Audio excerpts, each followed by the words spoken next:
Hello everyone. My name is Dave Casuto, instructor for Learnit. Welcome to our advanced Photoshop class. Perhaps you've already watched my intro to Photoshop class and are hungry for more Photoshop fun. Well, in this advanced class, we follow up on the last set of topics and get into a ton of more cool stuff. Well, what will you learn exactly? We start off by really taking ownership of Photoshop, learning how to customize our interface, shortcuts, and tools. We'll then get into some invaluable layer management techniques, followed up by layer comps, a few lessons on the power of blending modes, advanced selection techniques, an overview of working with vector shapes and paths, and of course, we then do a deep dive into a ton of other filter options available in Photoshop, and so much more. Now, this course is designed to be an interactive, hands-on course, so occasionally you'll hear me say things like, pause the video and practice on your own.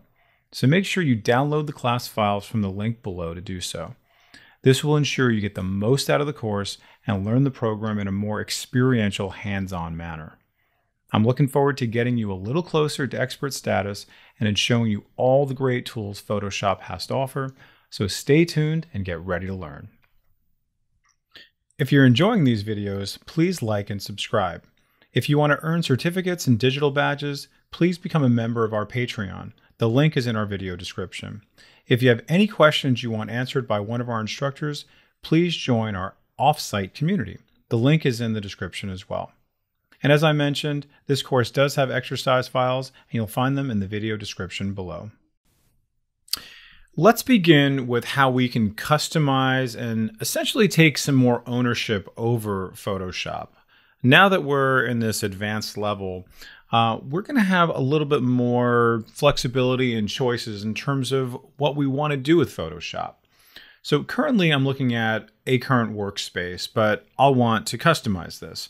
Now, some of you may know how to customize it using the different workspaces. You'll see here, I can go over to the upper right on top here, and I can customize it with all these different presets if I'd like to. So you can see if you're working more with 3D elements, you can go ahead and work with 3D, graphic design, all these different things here. Now, when I choose those, all my tools will then change entirely. So I go to 3D, and you'll see, okay, that changes to all my 3D elements. Okay, I'm going to switch back to Essentials, and you'll see it goes right back to where I was. Click back over here, maybe you're working more with photography, and you'll see that many things change, right? Notice I have my layers, my channels, my paths, versus something like graphics and web. I might have something very different, right? Like my glyphs, paragraph and character, things like that. Okay, so I'm going to bring it back to Essentials, and I'm going to just customize things how I want them. Okay, so this might be a little review for you just moving forward. So we're going to ramp up as we go. So let's just say, for example, I don't necessarily care too much about channels. So I'm just going to right click, I'm going to say close, and that goes away. That's great. But let's say I want layers way up on top. I can go ahead and just bring that right up, and you see I get my little blue halo, drag that over there, and then drag this over to the left. So I have lots of flexibility in how I want to work with this. All right, now I'm also going to go over to this section over here where I have all my tools, and I'm going to make it so this left column here is 2 columns now. I find that a little bit easier to work with. I also want to make sure that my tools up on top are showing. So if you click on Window, you'll see that you're going to see you have your tools and your options down below. So if I click on Options, notice how those all go away. Click on that, and they come right back. Okay? Now, let's explore things a little bit deeper. Now that we've kind of gotten that out of the way, let's go a little bit deeper. Let's say I'm pretty comfortable with the way things are right now, but I'm looking at my tools here and I notice that maybe some are missing, and then maybe there's too much here. It's a little bit confusing. I have more than what I need. One really excellent tool that Photoshop has now that they did not always have is this option to edit the toolbar. Okay, editing the toolbar is amazing because all of these options here can be customized by you and for you, and whatever your interest levels are, whatever projects you're working on. Okay, so I'm going to click on this here, and you'll notice it just gets indented. But when I right click, I get this option here to edit the toolbar. Okay, so right-clicking on the three dots takes me to this place where I can now do a normal left click. It's going to take me to this place where I can customize this toolbar. All right, and on the left-hand side, you're going to see essentially everything that I have currently. On the right-hand side is this extra tools, okay? Extra tools versus the toolbar that I currently have. Now, certain things you might not care about, certain things you do. So let's say, for example, I don't really care about this single row marquee. Okay, I can just drag that over here. Drag this over there. Great, just kind of cleaning things up a little bit. Other things you may not work with, like the slice tool, don't really use that too much, okay? That's wonderful, okay? So other things you might want to just, okay, what about the count tool? Maybe I don't use notes. You can just go through all of these and find which ones you like and which ones you don't like, okay? Kind of nice. Now, let's say you're not super comfortable with the way the order of these things are. These are all grouped together as these individual orders. You'll see here is my move tool and my artboard tool, because guess what? These are grouped together. Like if you were to right click on this, because this has a little triangle, you'll see that there are two tools in there. But maybe I want to have these in a slightly different order from how they are currently. Okay, so again, these are all kind of groups together. So let's just say, for example, I use my lasso tool a lot and I wanted all my lasso tools in the beginning. So like in the front, in the upper left. So notice how I move my mouse to the edge versus individually. When I move my mouse on the edge, you're going to see I'm going to select the entire group and I can move that wherever I like. Great. And now you can see a little preview of it.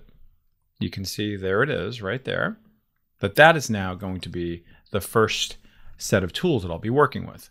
I can very easily move that back. Again, it's very easy to kind of just slip off to working with an individual tool. So I want to just come right back over to here and I'll bring that back down.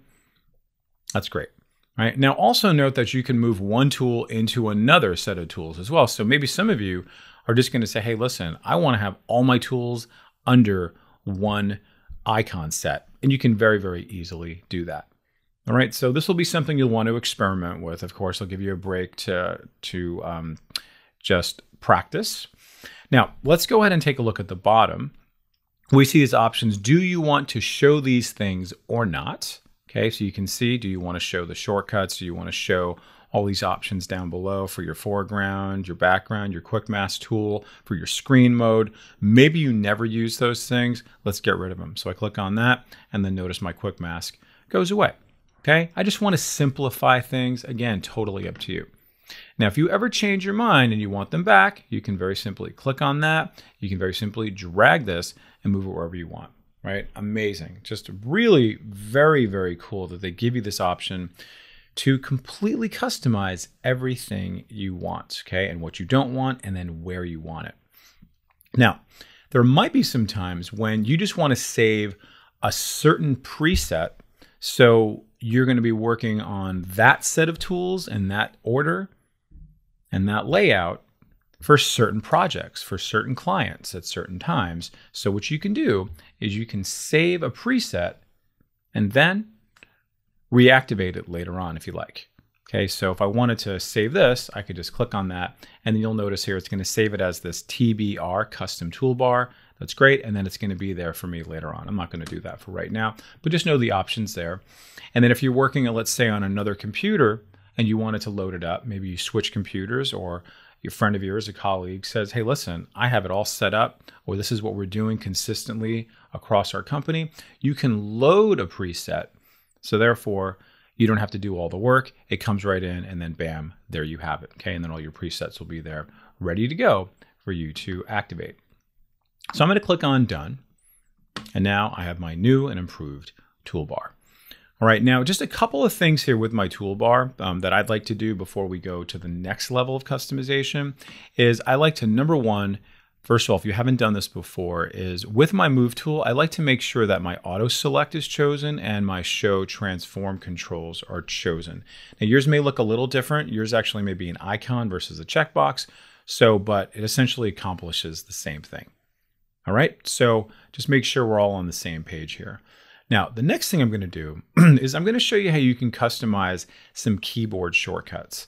There are a lot of keyboard shortcuts. You can see here, you can move your mouse over it, and you can see there's the move tool, there's the lasso tool, etc. And you will see that there are parentheses next to all of these, okay? You can see parentheses L for lasso. There's a parentheses next to move, a V for move. Okay, that's great. How about type? Okay, T for type. So if I were to go to T, just literally T, not Command or Control T, and that pops right up. I'm gonna go to M for marquee. I'll do V for my move tool, L for lasso. These are pretty great. So these are just regular like keyboard shortcuts over here in our toolbar. But certain things have keyboard shortcuts. Like for example, if I go to image, you'll see that there are keyboard shortcuts found here. But some of these things do not have keyboard shortcuts. Like for example, if I go to file and I want to like place embedded, right? That's something I do all the time. I would love for them to have a keyboard shortcut for that. In other programs, they do, like InDesign, I believe it's Control D, right? Love that one. Doesn't exist here in Photoshop. I'm gonna make it exist, all right? So again, this is all about you having control over your experience, making it personalized for you. So where do I go to actually set up my keyboard shortcuts? If I go over here to Edit, and I come way down here to Keyboard Shortcuts, you'll see this little menu pops up. And you'll see that I have all of my little menu items here, right? You can see File, Edit, Image, etc. All the things here that I can now go into each of the different tools and then customize the keyboard shortcut. I'm just going to show you one just so you can see how it works, how easy it is, and then we'll see it in action. I'm going to click on File. I happen to know where that is. And just notice it's showing me all the keyboard shortcuts. I could certainly override all of these if I want to, like save as. Maybe I don't want it to be that. Maybe I want to do Shift Alt S, something like that. You can absolutely do that, okay? Which this is another alternative for it as well. So you can see, so there's lots of these that, okay, I'm going to show you layer comps in a future exercise. Maybe you're doing that a lot. You want to make that into a keyboard shortcut. What we're going to focus on here is place embedded. I use that all the time. So what I'm going to do is click in this little shortcut column, and I'm just going to create my keyboard shortcuts. So I'll just do a little different one, maybe Control Shift P for place. Love that. All right, that's going to be an easy one to remember. And then I just simply say accept, and there it is. Wonderful. So I've now made this into a keyboard shortcut for me, so I don't have to do this manually anymore. All right, and then you'll want to experiment with the other some of your other favorite tools. Now you'll see that just like how I showed you with the toolbar, I'm able to now save this as well, so I can come back to it anytime I want. I can go ahead and save this for different documents, however you want to. You can always bring up different keyboard shortcuts. All right, totally up to you, but I just want you to see how awesome this is. And again, experiment on your own. I'm gonna click OK, get back out of this. All right, and then the last thing I'm gonna show you here for customization is going to be around your preferences, okay? And there's a lot of preferences within Photoshop. And you'll want to just kind of pick and choose which ones you want to play around with. I'm just going to show you kind of more some of the higher level ones that you'll want to experiment with. So if you're on the PC, you simply just go to Edit, and then you're going to go to Preferences, and then notice all the different categories I have here. If you're on the Mac, you're going to simply find the Photoshop menu in the upper left. Same thing, click on Photoshop, and then choose Preferences. So let's go to Edit, go to Preferences, and then I'm just going to go right to General, and we'll just see how it looks initially. All right, so certain things you may or may not want to do, like for example, auto show the home screen. Okay, so as soon as you open it up, does it go to the home screen? Does it go to a blank screen? Totally up to you. Maybe some of you like the older look, right? So you can see the new document interface from the legacy version of it. Absolutely, you can do that.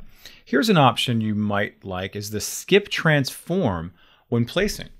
Some of you, especially if you're just beginning, you might actually not want that option where it has a little bounding box around it and then you have to hit commit. Maybe you want to skip that. Okay, so you have lots and lots of options here. Again, just kind of really spice to taste. Your interface, you'll see here, I can say, hey, I want to change my interface to a totally different color. Maybe just depending on how your screen looks, how your eyes look, maybe it's your aesthetic preferences. Takes a little while to kind of like adjust your eyes, but again, up to you, however you want to do that.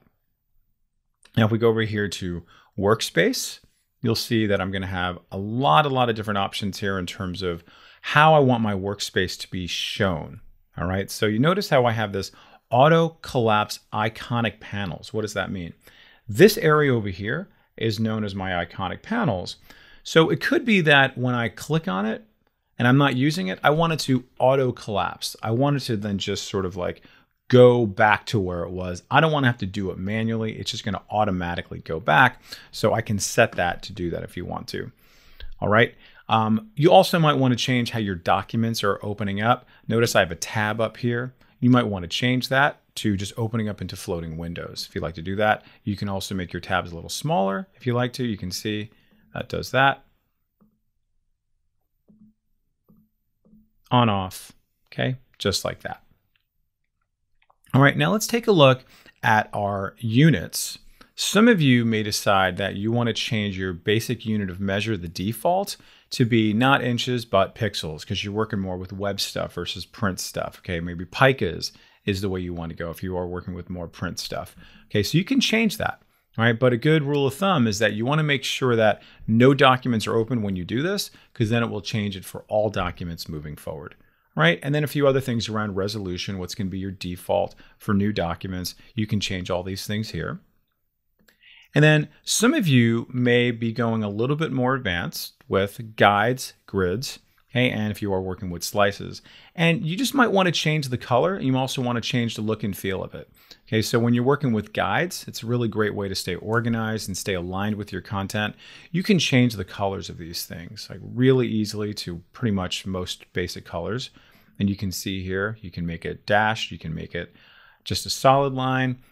Again, up to you. All right. And we'll talk a little bit about artboards in a little bit, but you'll see how the artboards are also going to have an opportunity to change the colors for those. And then if you are working with grids, you can not only see how you can change the color of what the grid's going to look like, but how spaced out do you want your grids to be? And this is actually a really nice tool if you're kind of building things up almost like an architect would, right? Where you actually want to have things every so inches or millimeters, something like that, to be very, very specific and have a lot of sort of perfection around things. So you want to have those grids there for when you finally do snap to those grids, everything falls in line according to that layout that you have here. Okay, and then the last thing I'm going to show you is this file handling. Now, this is something that I always recommend, even in the beginner classes, to save your work often, of course, but sometimes we don't save our work, and sometimes Photoshop crashes. So this file handling will actually address some of that issue if Photoshop does crash. And you'll see that there's this option to automatically save recovery information every how many minutes. Okay, so your default most likely is going to be 10. Some of you may have it more, some of you may have it less. Okay, so I'm going to keep mine at 5 because guess what? There's a lot of genius that happened just in those last 4 minutes, or I don't want to go beyond those 5 minutes because guess what? All that might be lost if I have it at 10 minutes. So what would happen is that Photoshop will come up and say, hey, listen, I noticed that I crashed on you. My apologies. Sorry for that. But I was saving some things for you. So can I bring that up for you so then you can recover it? Okay. So fantastic. So you have all that set to go. All right. Now, one reason why you may not want to do that is because it could be challenging to your computer, to some computers, to some processing power. So you want to just make sure that it doesn't compromise your system too much. All right. Now there's a lot more options here. I recommend just going a little bit deeper into these, and certainly put on the comments if you have certain ones that you want, the community to know about. Okay. But there's really a lot to focus on. I'm giving you kind of the more high level ones, a little more than what we did in our beginner class, but certainly experiment with these and we'd love to hear from you as far as what rises to the top for you. So I'm going to click OK. And the last thing I'm going to do is I'm going to save all of those kind of shortcuts and everything else so that I can use these over and over and over again. Okay, because right now I'm still working with essentials. Okay, and you'll notice I have one from my beginners class, this Dave's Faves. We're going to do a different one now that I've kind of gone a little bit more in terms of my tools and my shortcuts and things like that. Okay, so let me go ahead and just save that. So I'm going to just come over to the drop down. I'm going to say new workspace. I'm going to create my own. Before there was a 3D and photography and graphics, but now I'm going to have my own. Okay, so I'm going to say advanced tools and then DC for me. All right, and now notice here is panel locations will be saved in the workspace. Keyboard shortcuts, menus, and toolbars are optional. Okay, but no, I actually just customize those. Wonderful, great. Now I'm set to go. I click on save. And this is exactly how I want it. I love all this stuff here. But then let's just say here I am in the future. I go a little crazy. I go here and then oops, I even lost my layers panel, my favorite thing there, my properties panel. I love that. Okay, I'm going to make that a little bit smaller. Okay, and things are getting a little bit messy for me. Okay, so I like to think about this as the Mary Poppins effect, right? What did Mary Poppins do? She came in, she said, hey children, clean up your toys. Okay, and then what did she do? She wiggled something around or said some magic potions or did something with her nose. I don't remember, but she did some pretty great magic and all the toys went into their rightful place, place for everything and everything in its place. So how do I do that? Click on the little drop down and then notice this is selected. It's like, that's kind of weird. So what do I have to do? I have to say reset advanced tools. And then look at that. Mary Poppins is very happy. All right. So you have a lot of customization options to do. What I'm going to recommend you do is pause the video and then do whatever types of customizations you would like. And of course, this may change, by the way. So just let me just say one quick thing is that I might come back over here and say, listen, I'm not working with patterns. So I'm going to close that. And then, for example, I might want to have my colors down here, right? So I'm changing all of this stuff here, right? Which is going to happen. So what you do is you just come over to here and then I would just say new workspace again. And then it's kind of weird, but I would have to say advanced tools, DC, literally the same name. And then go to here, do the same thing.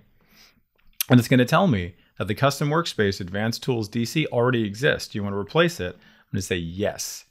Okay. So now that has been overridden. It's a little cumbersome, right? But essentially it's like a save as. You're replacing what you've already done and then you're good to go. All right. So pause the video, practice it, and we'll see you in the next lesson. Now we've all worked with layers at this point. Okay, we've seen how layers are just the magic, really just the engine that makes Photoshop be Photoshop. So if we look at my layers panel over here, we're in the hotpeppers3.pst file, and you'll see that I have a lot of layers here. And notice I also have a clipping mask that's happening here. I have a group. Okay, I've got all kinds of different things here. I'm going to bring this out so I have a little more for me to work with. All right, now let's just see some of the other options within our layers panel that you may have chosen to ignore because they're relatively new. Some of you may have some experience with Photoshop, but you're not necessarily accustomed to some of the new things. And maybe you've just ignored some of the options that are available to us. All right, so let's take a look at some of these options over here up on top. Okay, so these are really extraordinary when you have lots and lots of layers. It's really great for viewing what you want to view and for filtering out for certain elements and also for searching for what you want to. Okay, so let's just take a look at what we have here. Currently, I have nothing filtered, so therefore all my options are showing here. But let's just say I only want to show just my photos. I don't really care about all my type. So I click on this little option here. You can see it says filter for pixel layers. I do that. Oh, great. So all that other stuff that I didn't really care about just kind of goes away temporarily. Click on it again, comes right back. Okay, really, really awesome. What if I only want to see my type? I click on that. That's great. I love that. Come back. All right. And you'll notice that as I'm filtering, I have this little guy here that's telling me that things are filtered out. When's that going to be important for you? It's going to be important for you when you're working on somebody else's stuff and you're just like, hey, where's all the stuff? Where, you know, Sally, she came in and she was working on everything. Where is it? Oh, she filtered. Oh, I see. And see, they're telling you this nice little red dot. Say, okay, things are filtered. Cool. Now I know. Okay, so I can bring that back up.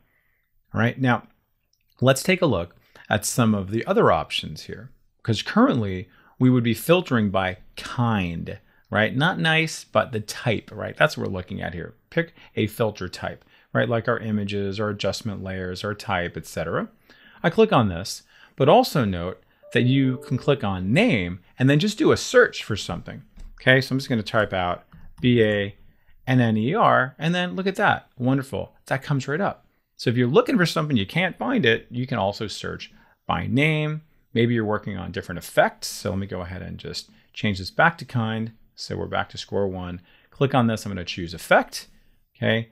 And then notice I can then look for different effects. So do I have any drop shadows here? Oh, I certainly do. And look at that.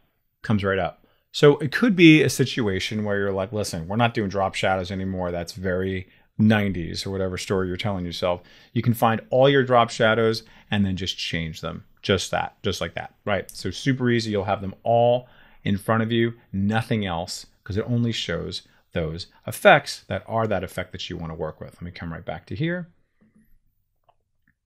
And then notice that there's a whole bunch of other options here that you might want to work with. Okay, you might want to go a little bit deeper in certain things. Notice here I'm showing my different modes. We're going to talk about blending modes in just a little bit, but you can see if you're only looking at certain modes, you can then come back and activate these if you like. Maybe you're looking for certain colors, okay? And then we're going to talk about color coding our layers in just a little bit. So notice you can then filter out certain colors. It's not about the color on the canvas, it's the color of how you color code it within the layer. I'm going to come right back here and we'll see, okay, very good, fantastic, okay, love all this. All right, now you'll also see, if you haven't worked with these before, okay, your opacity, okay, great, you can work with that nice and easy, okay, you can just basically make this transparent if you want to, this particular layer, you can bring that down, okay, that's great. Okay, also note a nice little shortcut, if you're working with a little mouse wheel, you don't have to go and click on that little drop down, you can just move your mouse right on top of the number, and I'm using my mouse wheel to go up and down so I can kind of see it in real time. Saves me a little bit of time as well. Again, just move your mouse right on top of it and then using the mouse wheel does that. And you'll also note that I can move my mouse right on top of the word opacity and bring that this way or that way. I don't see it in real time as quickly, okay, but it still does it nonetheless. All right.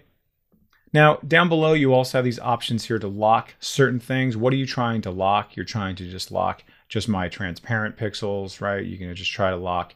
You can see it'll tell you my image pixels, lock the position of whatever you're working with here. So you can see, you can also prevent auto nesting into and out of artboards and frames. Okay, so basically you don't want it to necessarily just automatically fall right into a frame if it's doing that, if you are working with artboards.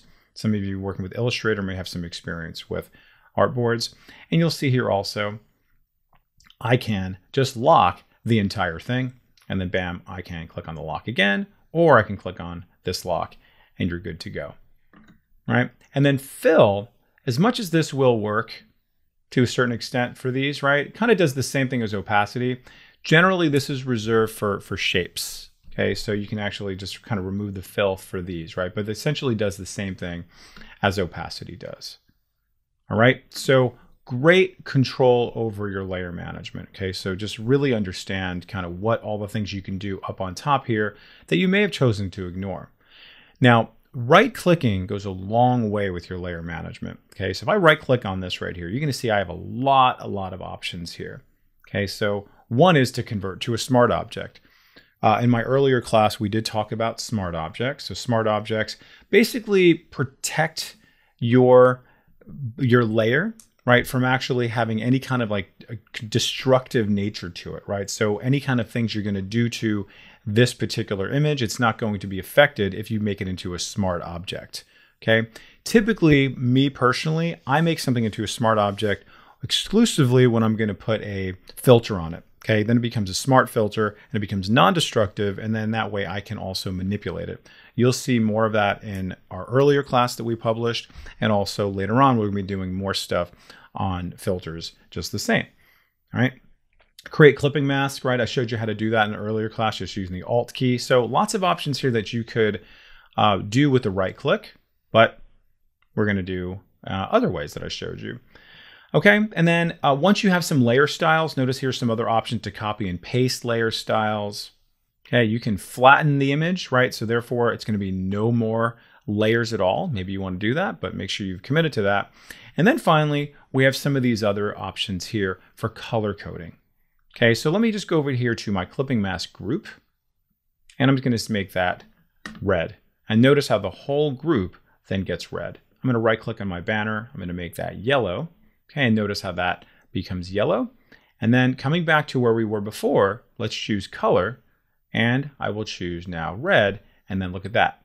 Because that's how I am organizing things. I'm organizing things by color. So therefore, when I only want to see that particular color, I can access it no problem. All right, so I'm just going to go ahead and I can also click on this to clear out of it. All right, and that takes me right back to everything. All right, so again, another way to organize your content, and that's through right-clicking.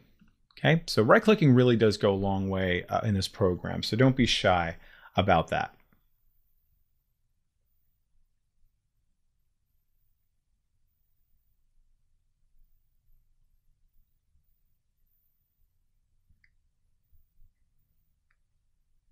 Okay, and you'll also see how I have a group here, right? This is a clipping mask group. Let's say I want to group other things. So how do I group things? Pretty easily. Just go ahead and select the 2 things or the 3 things or the 50 things you want to group. So I'm just going to click on the first one, hold down the Shift key. So now 2 things are selected. And very simply, I'm going to come down to this guy right here. Looks like a little folder. And click on that. And it should even tell me, create a new group. And now that's a group. I'm going to simply double click on that and just call that images. Great. Lovely. And I can, of course, open that up. And I'm good to go. All right. So a lot of power working with just this amazing layers panel that you may not have experienced before. So I recommend really when you have a large document, when you have a big project you're working on and there's a lot of layers, working with all these tools to make it so you can really customize things, control things, and then filter out things however you want to, absolutely recommend that. So I'm going to pause the video for now, or I'm going to have you pause the video, and then we're going to move on to something within this same document working with what we call blend modes. And blend modes are a game changer for a lot of people, and there's a lot of different ways you can use blend modes. So go ahead and pause the video. Bring up your own document if you want to, experiment, see what else is available for you and how you can control all your layers accordingly. All right, so enjoy, and we'll see you in the next exercise on blending modes. Let's now discuss blending modes. So blending modes, as the name implies, allows us to blend together more than one object to see what type of effect we can get. It might make it darker, it might make it brighter, it might make it more luminescent. Okay, there's so many different things that we can do. And then a lot of times they're predictable. And other times it's like, wow, we don't really know how Photoshop's algorithm is going to make 2 things blend together. So we're going to be looking at several different examples of currently that are on here, but also how we can kind of move around them. Now, I also have posted a little sheet that kind of talks a little bit more about what each does. Okay, because they kind of break it down for you in kind of more kind of plain language. But really, this is a spice to taste. Sorry for the pun, now that we're looking at jalapenos. But you're going to want to really just experiment with what you see in front of you and then see how they all kind of blend together. But you'll be very pleasantly surprised. And there's a lot of different elements and different sort of contexts that you might see blend modes. So let me just show you one example. Right now, right, I am working with this clipping mask, and I have this blend mode. This is where my blend modes live on my layers panel, right, called pass through. If I click back on my banner, this should just say normal. I click on this, it says pass through. I click on that, that says normal, and that says normal. So what in fact is this doing? Well, let's just experiment. So I'm going to click on this, and I'll say normal. You can see how that changes the look and feel of how these things are now interfacing with each other. You see that? So everything that's underneath it is what's making the blend of this to all these guys here do what it's doing. Okay, so pretty extraordinary, right? To be able to get such a magical, quick effect without really a whole lot of effort. All right, let's try something else now. Let's now work with our peppers. Okay, do you see here I have my peppers? You can see they're there. And you'll notice that there is a background. Okay, you can't see that background. If I click on that, Now you can see it, right? And that's pretty cool. All right. But I want to kind of create something a little bit more interesting, a little more visual interest, something that I could not create myself. I'm going to have Photoshop do it through a blend mode. Okay, again, it's going to blend the two of these together. So my peppers are going to look a little bit different. Currently, they're not really blending at all because it just says normal. So I can't really see through this. And this is not going to, the background is not going to feed into my peppers so much because there is no blend mode. Now let's blend them together. I'm just going to choose dissolve. And let's just go through them one by one. And I'm just, by the way, just hitting the arrow key just to go through them one by one. So I start off, dissolve, nothing too fancy. And then right away, like, ooh, darken. Darken is what it's doing, that's for sure. And it's kind of interesting, right? Because it looks like it's kind of on fire. It's like in an oven. Okay, color burn. Okay, we know burn means darken typically as well. Okay, but it's taken some of the darker colors there.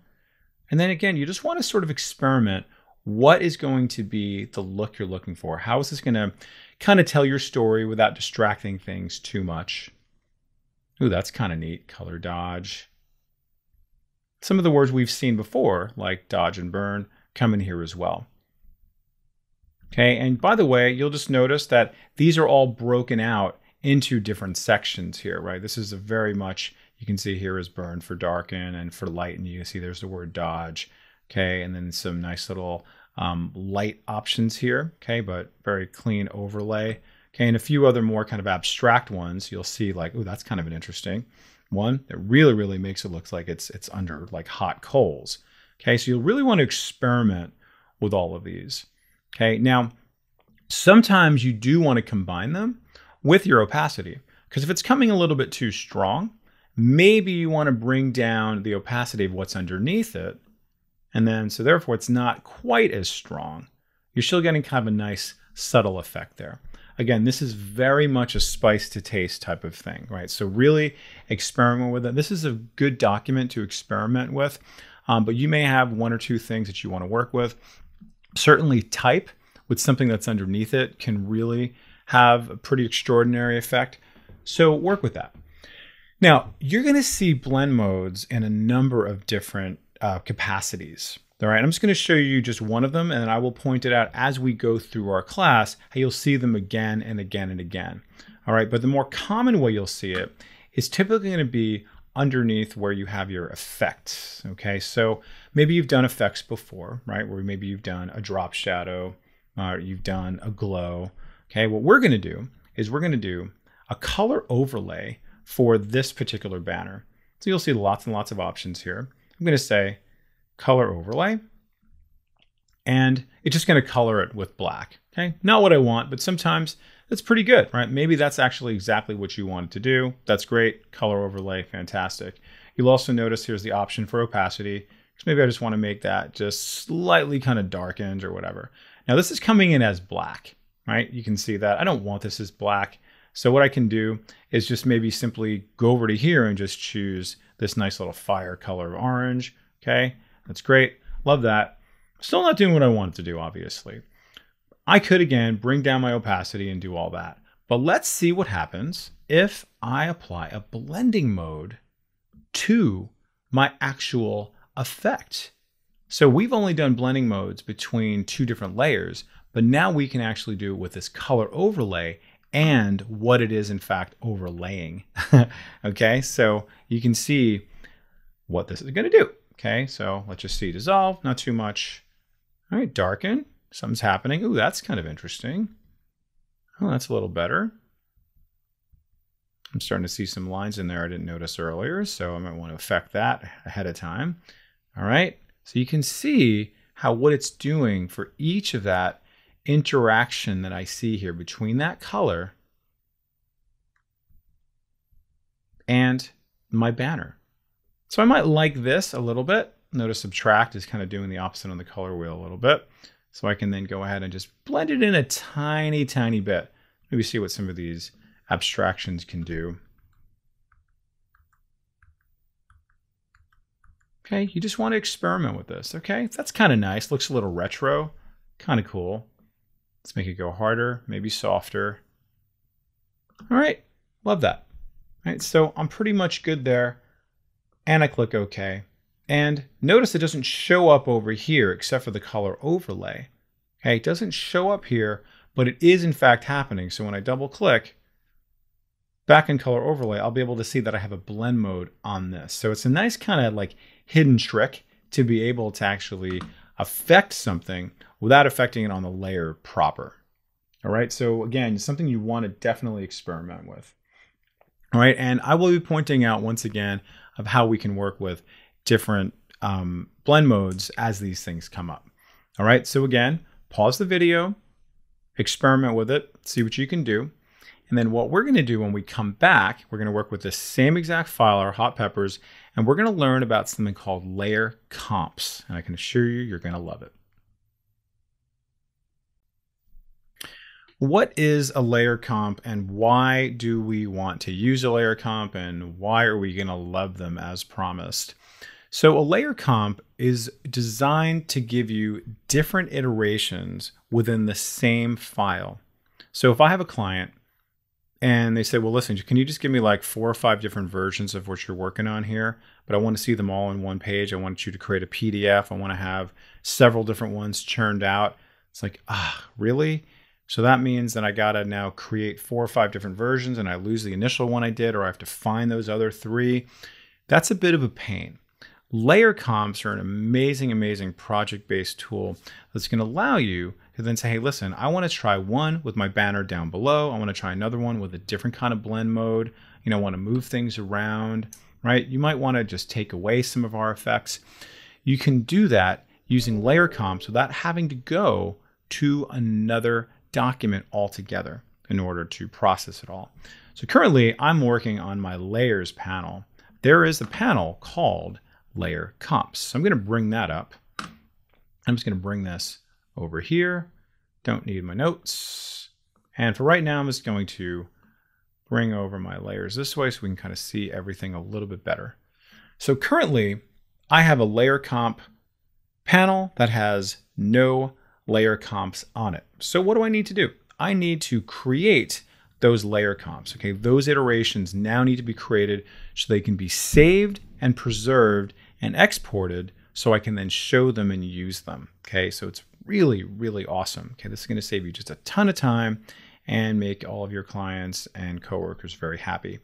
So this is my starting point. So I'm going to make this a layer comp where it's like I can always come back to this, or this is maybe one of the iterations I'm working with. So I want to save this. So you'll notice that down below here is a little plus sign. So I can go and click on that to say, hey, create a new layer comp. And it's going to ask me, oh, what's the name of this going to be? All right. And I could just call this orange banner top. Okay, and then I'll just call this pass through blend, whatever you want to call it. Okay, and then you can put some notes here and here if you want to, right? So especially if you're working collaboratively, you'll want to put some notes here. Okay, whatever. I'm not going to do that right now, but certainly know you can do that. And then what are you now preserving? Okay, your visibility, your position, your appearance, absolutely everything. I want everything to be preserved. I click OK, and now I have a new layer comp. Right now, let's see what we can do if I make some changes. Okay, I'm just going to go ahead and just turn off this effect. All right, so just keep it at that. That's my very simple new layer comp I'm going to do. So I'm just going to go ahead and click on my plus sign, and this time it's going to be green banner pass through. All right, same deal. Okay, great. Now I have 2 layer comps. This is the one I'm currently on. Now let's make some other changes here. Let's say I want to experiment with my blend mode to be a little bit something else here. So let's just try this little fiery one there. Love that. That's pretty great. And that's it. Just making one simple change, totally up to you. Go to here. All right. And I'm just going to say, let's make sure I remember what that's called. That is my color dodge. Color dodge peppers, okay, and then again, green banner top. Click OK. All right, and then let's just do one more. Let's go, we'll be a little more dramatic, where I'm going to now move this banner way down below. So I'm just going to go ahead and click and drag while holding down the Shift key so it keeps it in a straight line. Great, keeps aligned. And now I'm going to go over to my clipping mask. And then I'm just going to bring that up using my arrow keys, holding down my Shift key to make it go a little bit farther and faster. And then, okay, great.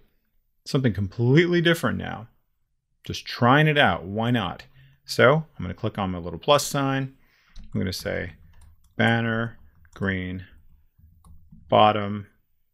Okay, and then we'll just keep it dodge, blend. Okay, wonderful. That's great. Now I have 4 different iterations. Okay, cool. All right. Now let's just see it in action. So when I click over here, it takes me right back to what I want to work on, right? And then notice how I clicked on the left-hand side, not right here on the words. I clicked on this left banner to then activate it. So you can see I can go from here to here to here to here. Oh, look at that. Big jump, big jump, big jump. All right. Now, you're probably asking yourself, well, what if I want things to change a little bit, right? So for this one, you know, it's a little maybe I wanted to do for the bottom one. I actually want to do a different blend mode for the banner one on the bottom. So guess what? I can now make a change to this currently. Let's go ahead and do that. I'm going to make a change to this. So it's going to be a little bit different. Okay, let's do that. A little greener. Okay, linear, light. So guess what I can do now? I can then refresh it and update it based off of what, let me go ahead and zoom in here so you can see what we're looking at. Just that guy right there. Basically saying, hey, update this blend mode with what you currently see on the screen. So I click on that and then bam, there that is. Okay, so if I compare the two, they are now different. Okay, and if I double click on that, I can then go back to here and I can say, hey, listen, this is going to be a linear light blend mode. Okay, great. Now that's all set. All right, so that's great in and of itself. But now the power comes in the fact that we can then export all of these individual layer comps as individual files, PDFs, PSDs, JPEGs, PNGs, you name it, whatever you want, and they're all going to be separate from each other. So how do we do that? If we go over to here to File, you're going to see way down on the bottom, there's going to be this set of exports, okay? And you're going to see here is this option for layer comps to files, layer comps to PDF. So I'm going to click on Files for right now. And it's going to ask me very simply, where do you want to put it? So I'm going to click on Browse. All right, and I'm going to put this in my class folder here. All right, bam, there it's going to go. And then here is it's asking me my file name prefix, right? Just the name of the file. I'm going to keep that. That's great. And then it's asking me, well, what file type do you want to export this as? So when I click on the dropdown, notice I can do a JPEG, a PDF, right? A TIFF, all kinds of different PNG options there. Okay, that's great. So let me just do a JPEG for right now. Notice you can adjust the quality. Let's make that super high quality. Click on Run and then just watch the magic happen. Right? Just processing everything, processing everything. Layer comps to files was successful. Great. So now let's go ahead and see where they ended up and what they look like. Fantastic. Awesome. 1, 2, 3, 4 different JPEGs for me to work with, right? To me to share, me to put into a newsletter, me to put in a contact sheet, however you want to do it. But now notice I just have them, I can click on them, and they're going to be just these individual layers that I've created one by one by one. Look at that. Now I have them, saving me a ton of trouble in the future. Let's do it one more time. This time let's do it for PDF. So File, Export. I'm going to say Layer Comps to PDF, right? And then let's put it maybe in the same folder.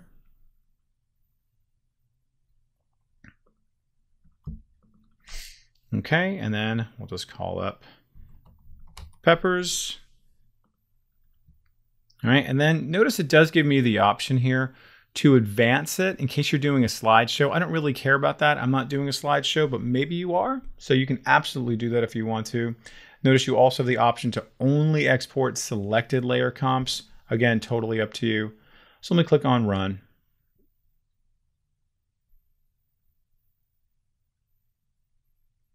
Same process, churning it out, doing the script.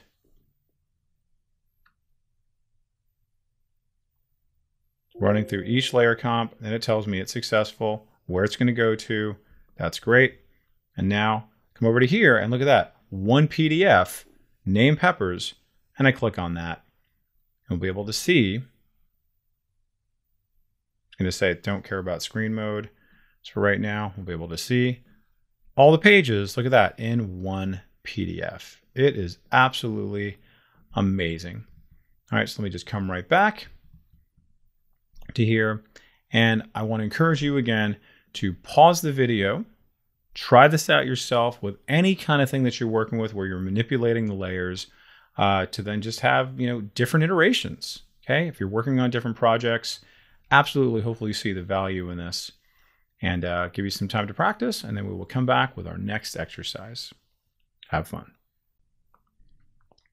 Switching up gears a little bit, we're going to talk a little bit about shapes, illustrations, vectors, working with the direct selection tool. And you're going to see how, although we're in Photoshop and not Illustrator, this is really going to serve you well. Working with understanding how shapes work, just in terms of your graphic design capabilities, because these types of things occur everywhere. You'll see them inside of posters, you'll see them in newsletters, but understanding also how we can master things like our direct selection tool will help us with different types of selection techniques, which we'll move forward to later on, to be a little more advanced with our selection techniques. So you probably know already, we have a bunch of shapes that we can work with, right? So you can see here, I can just choose a rectangle, rounded rectangle, etc. I can also choose what color I'll be going to. I can also choose a color from here. Let me go ahead and just choose a solid color, nice little magenta there. Okay, that's great. I can also choose what stroke, the thickness of the stroke, etc. Okay, so let me just do a very basic perfect circle by holding down the Shift key. Great. Perfect. And then I can go ahead and move that. Maybe I'm going to be a little more kind of avant-garde. It comes a little bit off, creates a little bit of motion. All right, that's great. And then I can also do the Alt key or Option key in the Mac to then just to clone that. Maybe I move this over here. Okay, great, wonderful. I can go over to my Appearance panel and change the color to something else. Very easy. Okay, so maybe you've seen that before. Super easy. Okay, sometimes you might want to work with the polygon tool. Okay, so if I click on that now, you will see with my polygon tool, I can then click and just say, hey, listen, how many sides is my polygon going to be? You'll also notice that up on top, it's also giving me the option to say, hey, listen, how many sides do you want it to be? And when you look at your properties panel a little bit, you'll see it's going to give you some similar options there, even after the fact. So let's just say I just want to do a very simple pentagon. It's great. And then my star ratio is actually going to be 100 because I'm not doing a star. So make sure you keep an eye on that. Corner radius is going to be 0. And now I have that. That's great. And I can resize this just like anything else, holding down the Shift key to constrain proportions. And there you have it. All right, let me bring my properties panel up a little bit so we can see some different choices that I have here. And you'll notice how I can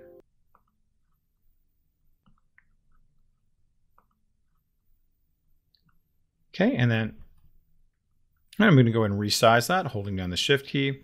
And then don't forget to apply and commit what you're working on. Now let's bring out my properties panel, and I will see that I have all the options, like we saw the color fill, okay, as well as the ability to then actually change the sides here right there on the fly.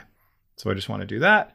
Notice I can very, very easily do that. Let's just make that into a 6-sided shape. Okay, that's great. And then maybe I want to work with a 20 pixel corner radius. Let's make that a little bit bigger so you can see it. And that's a nice little shape very quickly and easily.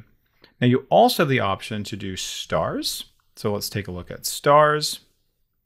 So again, choose your polygon tool. I'm just going to click anywhere, and you will see that there's an option that comes up for how many sides you want, corner radius, same thing. But now we're going to talk about our star ratio. If you're planning on doing a star, this is kind of a neat thing. So how many star sides do I want? How many kind of points do I want? So I'm just going to say 10. It's a nice star. And then I have to say here, well, how is my star ratio going to be in here? So you'll see what that looks like. Essentially, it's going to be sort of the radius, if you will. Okay, so I'm just going to say, okay. And now, just like that, I've created a pretty neat star. Resize it if you like. Change the color if you like. Okay, wonderful. Maybe you're even working with gradients. Maybe you're comfortable with gradients at this point. Notice you can very easily apply these. Okay, that's great. Let me just go over here to radial. It's kind of nice. That's even nicer. Awesome. Wow, look how much stuff I can do so quickly and easily just from my properties panel. And then I'm going to go even crazier, where I'm going to make this a 20 pointed star. And just like that, it now becomes kind of a cool little sun. Okay. So really, really neat stuff. Okay. Now what we're looking at here is just an overview, a little review for some of you on shapes.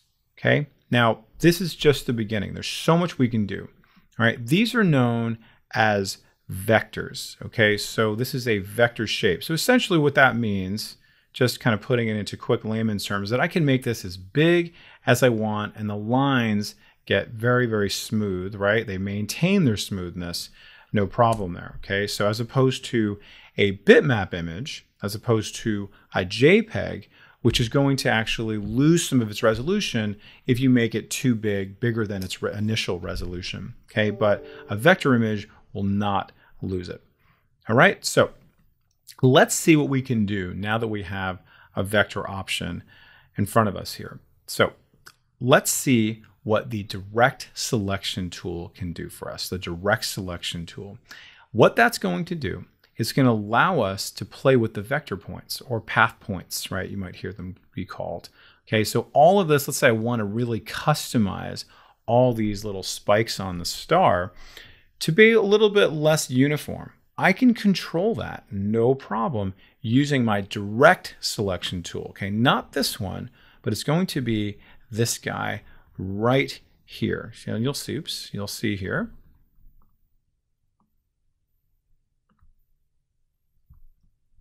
How I get to it. So click on that, and it even tells me select the individual points and segments of a path, right? So these are all called paths. So you also might hear it called path points. So everything gets very activated as I do that.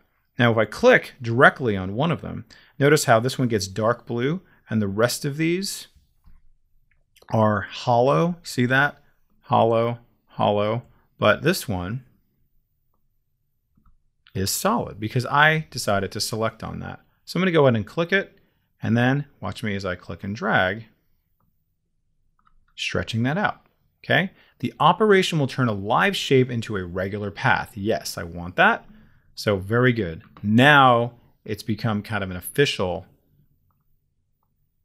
path and a shape, giving me all of the power in the world now to then play around with this. Let's make it kind of not so perfectly uniform. This is going to go way out here.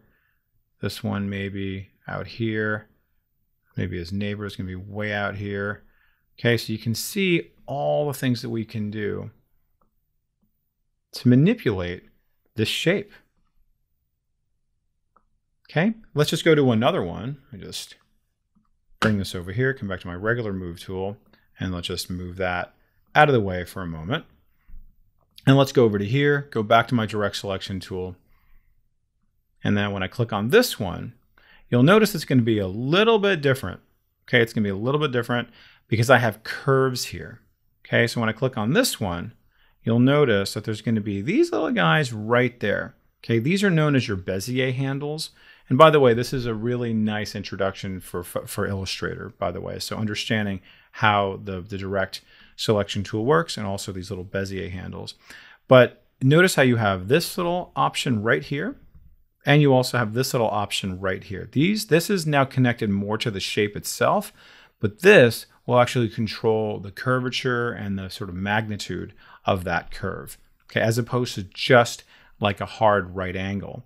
So if I just simply click and drag this out, notice I'm just kind of making it kind of longer, okay, making it sort of bigger. So I'm going to go ahead and say yes again. And this time, I'm just going to use this little Bezier handle and then watch what happens to this little curve right here as I do that.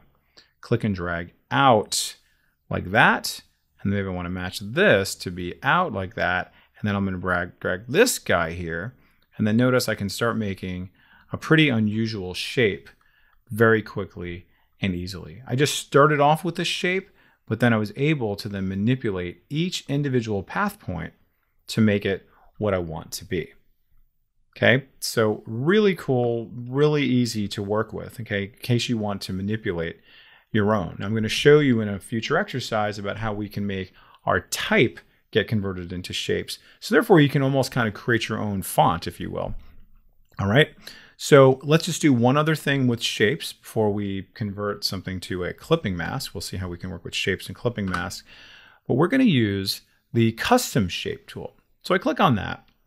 And nothing really happens, but you will see that you're going to have an option over here for shape. And then showing right now is the most recent shape that I've worked with. Okay, so I'm going to click on the drop down. I'll be able to see all of these individual shape categories that I have available to me. You'll also notice I have some legacy shapes, and there's even more and more and more hiding in there. Okay, lots and lots of options. And then you'll also notice that under the window menu, you're going to have a shapes option right there. And then you can always click on this little flyout menu, and then you can also just organize things in the way that you want to, and then even bring in the legacy shapes if you don't currently have them. All right, so shapes. Essentially, these are going to be a little bit more graphic, a little bit more kind of like complete, right? Not so basic versions of different drawings, if you will, right? So I can just very easily bring out some of these and then manipulate them if I want to, or just keep them as is. So this is very beautiful. I love this. Okay, and look at that. Really nice. They've done all the work for me. That's great. All right, let me bring in something a little different. Commit to that. Okay, let's just bring in this beautiful rhinoceros. Okay, I'm just creating a scene here. You can see maybe this is even the beginning of my logo. Photoshop is doing a lot of the work for me. So this is a shape. So guess what? I can manipulate this, right? Let's just say this horn, I want to manipulate that. Okay, how do I do that? I just simply go right back to my direct selection tool. Notice all my path points now arrive. And guess what? I can then go zoom really in so I can see, okay, what am I selecting here? I can go right to that path point with my direct selection tool. And now, bam, I can then manipulate this a little more. So it's a little bit more pointy, right? Maybe going up higher like that. You can go nuts. Maybe you don't even want to see this part here. You can control all that. So this is a shape that Photoshop created for us as a vector, but we're able to control it and own it and do whatever you'd like. Okay, so pretty neat, right? A lot of cool stuff here.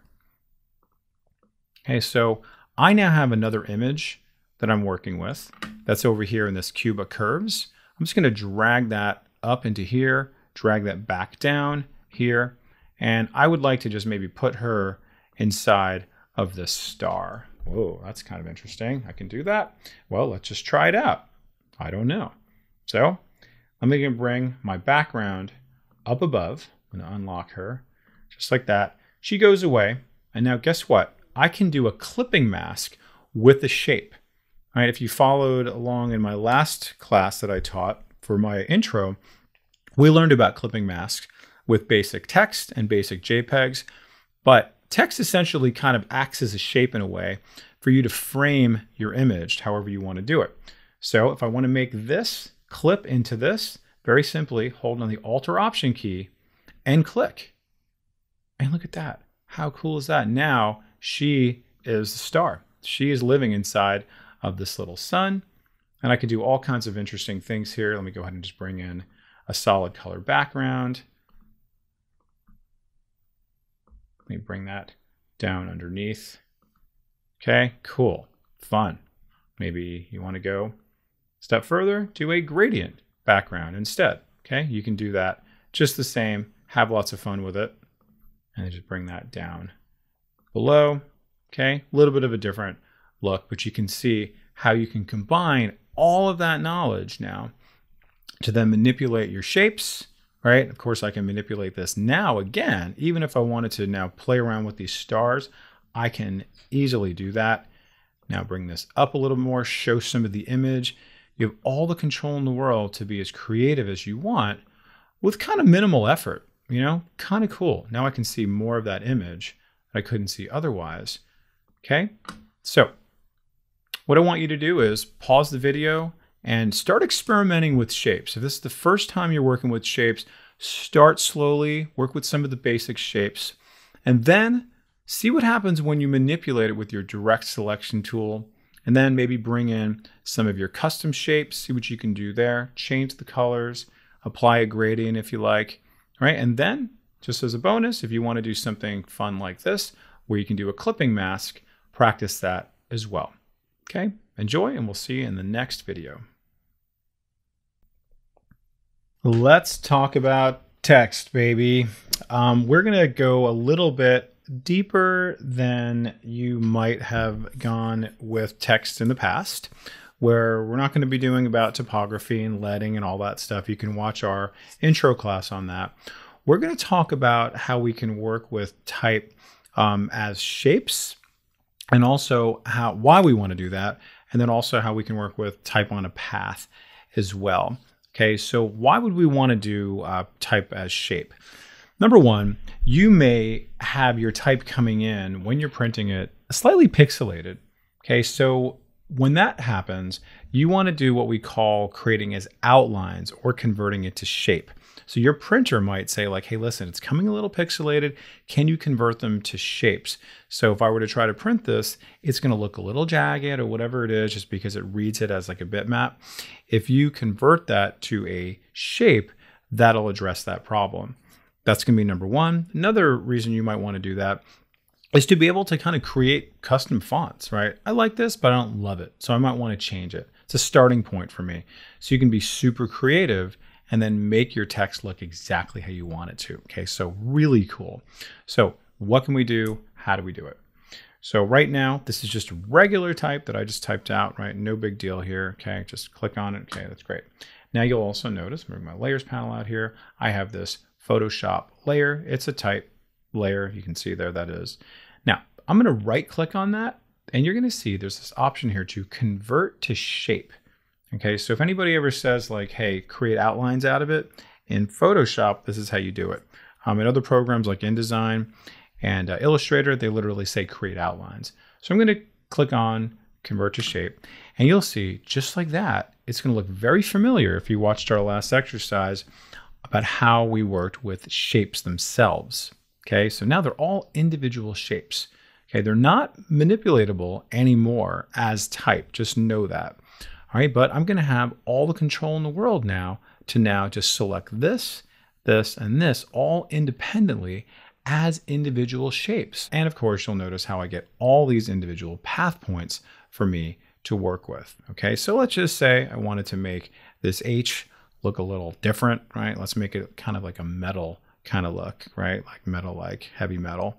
So if I click on this now, using my direct selection tool, notice how I get all my hollow white path points, and now I get this solid one. I can just simply click and drag that up. Let's do this. Very different look now, okay? Just like that. Okay, maybe I'm gonna make this a little bit smaller, kind of be a little more fun. Okay, cool. All right, so just a little bit of a different look because now these are individual shapes that I can work with. Okay, so really cool, excellent. So just, you want to kind of play around with these just the same. Now, we have not gone deeper into working with shapes in terms of the pen tool, I'm going to show you one little excellent kind of featurette that lives inside of the pen tool, and that is to convert points. Okay, we have not worked with any of these to actually draw some things.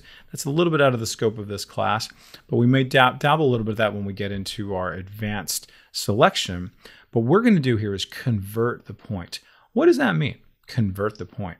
Let's say I want these to be rounded. I don't want them to be this kind of like hard angle. So if I click on convert point and then I click and drag on this, I've now got a nice little bubbly, see that? Now it's going to look like that. Okay, and then maybe you've converted that to a microphone. Cool, that could be kind of fun. Or maybe you can make it into a paintbrush, something like that, right? Whatever you want to make it to kind of communicate what you're trying to communicate. Now I'm going to hold down the Shift key, and now I select both using my direct selection tool. This is selected, and this is selected. And I'm just going to use my arrow keys, bring that down, bring that up, okay? Just see how much control you have over this now that we've converted it to a shape. So you can be super creative with this. Now, these are still seen as a group. So in order to actually like excise these, sort of excavate them from this whole group, you would need to put them on their own individual layer. So if I go over to here and I just say the path selection tool and I select one of these shapes, notice I can go ahead and select it. Okay, and the path selection tool is living in with the direct selection tool, selects the whole shape inside of here. And then I do something that maybe some of you know already. I go to layer, new, and then layer via cut. It then will create its own layer for that object. Because otherwise, if I don't do that, if I make a change to this, it changes all of them. So as an example, if I click on this right now, when I make this its own color, I can now do that. If I choose, let's just say, this layer here with all my other letters, okay, and I make a change to it, it changes all of them. Do you see that? So what I need to do is now just extract this out. So I'm going to go back to my path selection tool. I click on, let's just say this P, go over to here to layer, new, and then shape layer via cut. And this is a good keyboard shortcut to remember. And now see, this is going to be separate. So I might want to actually name these if that's going to be the case, right? Just to make that a P. Okay, and then I can change the color of this. So I can have all the control in the world now to make each individual letter its own individual color, and I can go ahead and move it someplace else. I can have a lot more fun with it because they're all now going to be kind of separate from each other. I can rotate it, so you can actually kind of treat them like shapes, but it's going to spell something out. Okay, so next level thing we're going to do is work with type on a path. And you can see type on a path is relatively straightforward working with Photoshop, as opposed to other programs where you actually have to activate type on a path. So what is type on a path? I have a little path here and I want to put some type on here.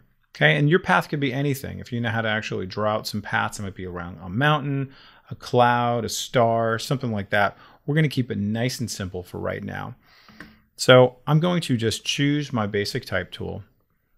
And you're going to see, I'm just going to kind of zoom in a little bit. You're going to see as I move my mouse with my type tool over the shape. Okay, let's go ahead and just make this shape active. And I move my mouse over it, you're going to see very faintly a little circle. And then as soon as I move my mouse right over the edge, you're going to see a little wavy line. I'm just going to go ahead and click. And you say, whoa, what does that do? It brings in a whole bunch of type based off of whatever the last font size I chose. And it also brings in all this lorem ipsum. You may have seen this before. So I wanted to use this as sort of a teachable moment to come back to our preferences so you can see maybe I don't want this coming in. So I'm going to go ahead and just hit escape and undo. So you can see back to edit and then preferences, there's an option here for type. And if you don't like all that lorem ipsum, you can see here is fill new type layers with placeholder text. So if you don't want that, go over here to the type tab and then just uncheck that and it will no longer come in. But sometimes it's a good idea because like for me, that font came in really big. So I was at least still able to know what it was. But just know that you have the option to turn that off if you like. Okay, and also just keep in mind what size font you're going to be applying right when you create the text box. I'm just going to go ahead and click, and then I'm just going to say around the world with Photoshop. Okay, and this is now text that I can easily highlight, change the color of it, whatever I'd like to do. Maybe I want to change it, use it to the same color here, or you can put all kinds of different things on here if you like, in terms of a stroke, right? Drop shadow, all that good stuff. And now here comes the little bit of a tricky part. How do you move it around and around the actual shape itself? We're going to come back over here to our direct selection tool. And I want you to notice that when I select it, I can find this, oops, not that one. Okay, I'll be able to find it. I told you it was tricky.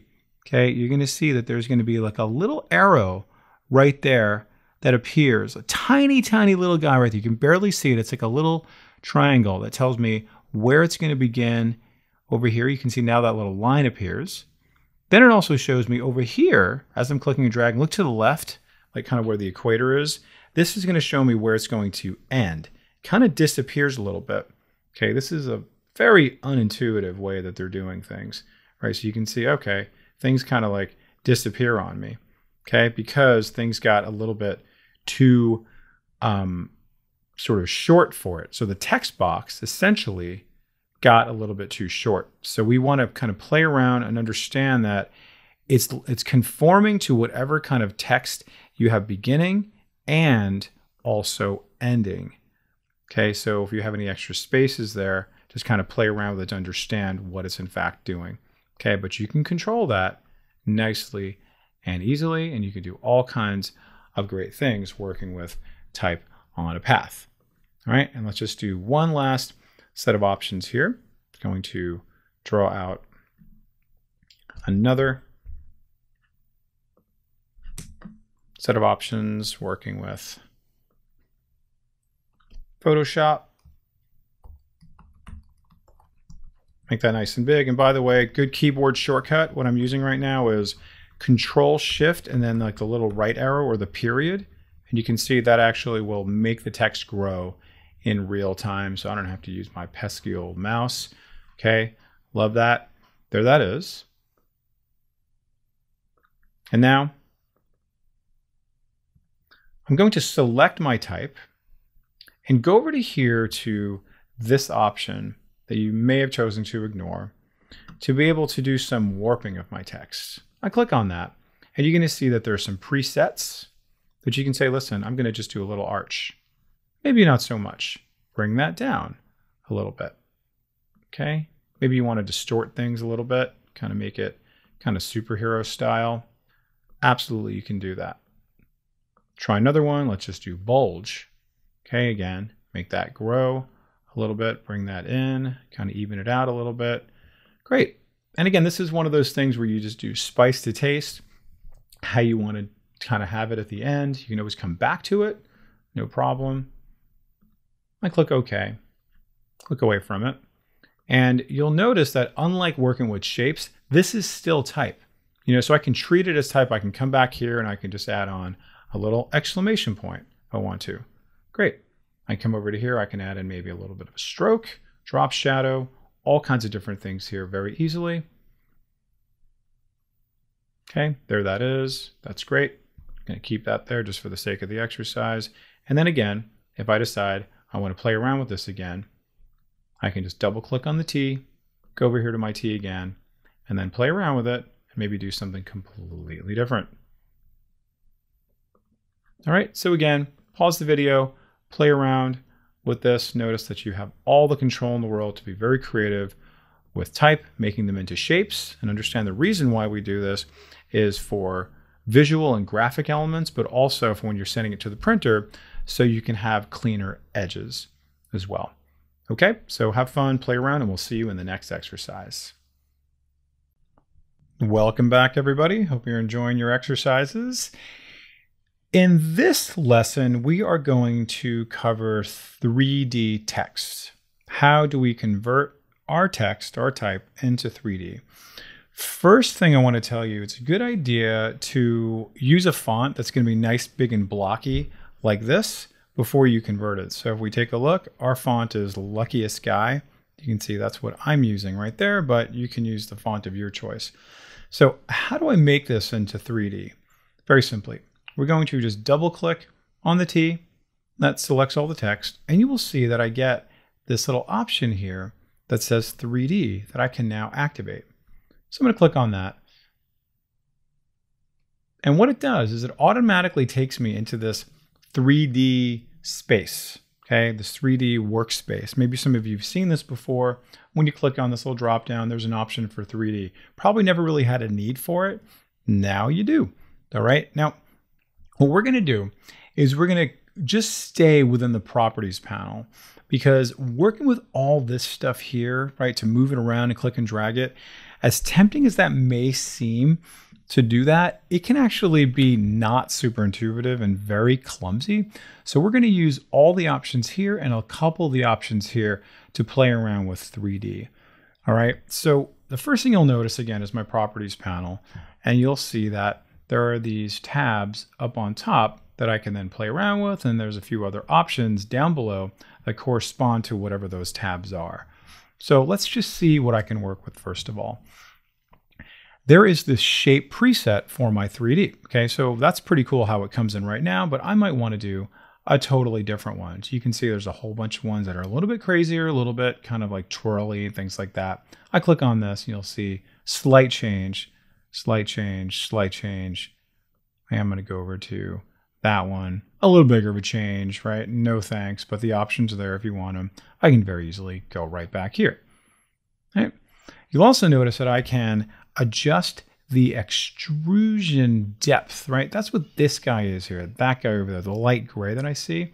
So if I now just bring this out like that, and notice how it gets more extruded, okay? So pretty cool. So great. So I'm going to make it go just a little more out like that. A little more three-dimensional, right? A little more visual interest, a little more depth. Now over here, I can change the color of this. So of the foreground. So let's just change this to this nice color green. You'll see how it changes right there on the fly. Love that. Just make sure your intensity is at a place where you want it to be. Okay, because it could sometimes, for whatever reason, just kind of be up here or down there. So I'm just going to make that maybe like that. Of course, you're going to always come back and change it. So that's going to be my foreground there, no problem. All right, so I'm pretty cool here.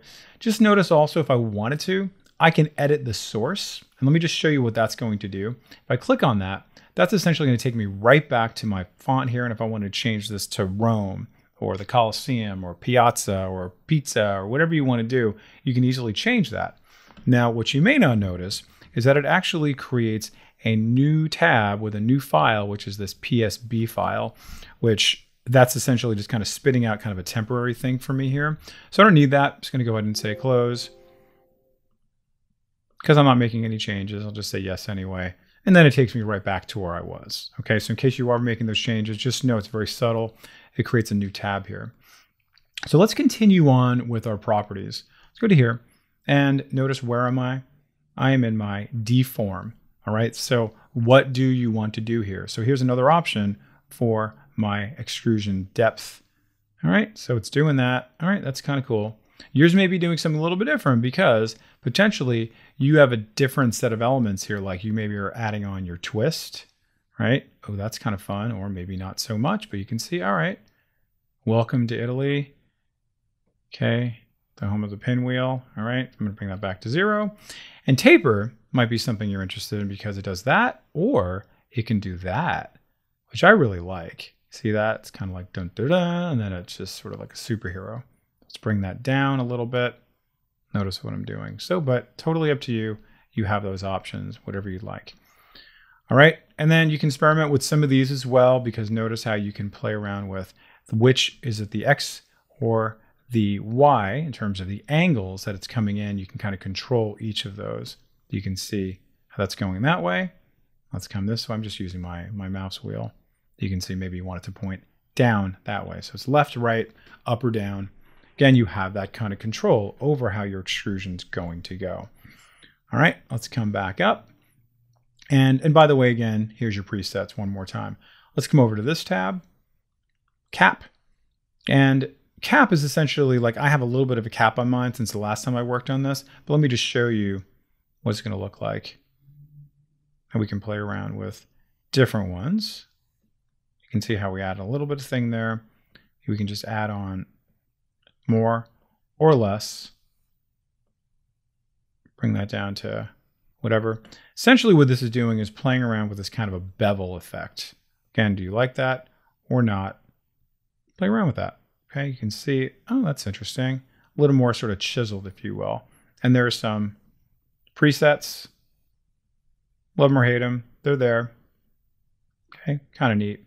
And then also it's asking me, well, which one are you playing around with? The front or the back or the front and back? So you have some consistency. Again, play around with that. So it's looking pretty good. And now that I've had a few more kind of width and angles that I play around with, let me just go ahead and just play around with the strength of it. And then again, the angle now a little bit more, a little bit less. All right, very much spice to taste with this, but it's really understanding how to work with these things, all right? Try not to go too much on the canvas, like I said, because that will just make you go crazy because it doesn't work very well. All right, so let's go, well, it works, but it's just not super intuitive. And that's where this part comes in here, and that's the coordinates, because that's really the part that kind of throws people, because when you try to go over to here, you try to like click and drag and do all kinds of stuff over there. It's when it doesn't really kind of do what you expect it to do, in my opinion, at least. All right, so that's why I like to work with these areas here. So let's just see what this is going to do. To see, I can make this go left, make it go right. You can see I'm just moving it, right? Moving the X, moving the Y. Like I said, it's up and down or left and right. And you'll see what the Z does. It's just like, oh, it's just coming at you. Cool, just kind of making it grow a little bit. That's your Z axis. Let's take a look at our angles now. Let's see, what does this do? All right, and let's see what this does. Oh, okay, things are starting to get a little more interesting, right? You can start to see the sort of three-dimensionality of it. So let me just change this to like 25. You can see that. Let's change this to maybe negative 25. Oh, interesting. Do I like that? I don't know. Let's just bring that down to maybe negative 10. And let's just bring this down just to 10. Cool. So I got something happening here. All right. And of course you can come back and change it if you don't like the twist, whatever it is, just know what your options are and how we can play around with them. All right.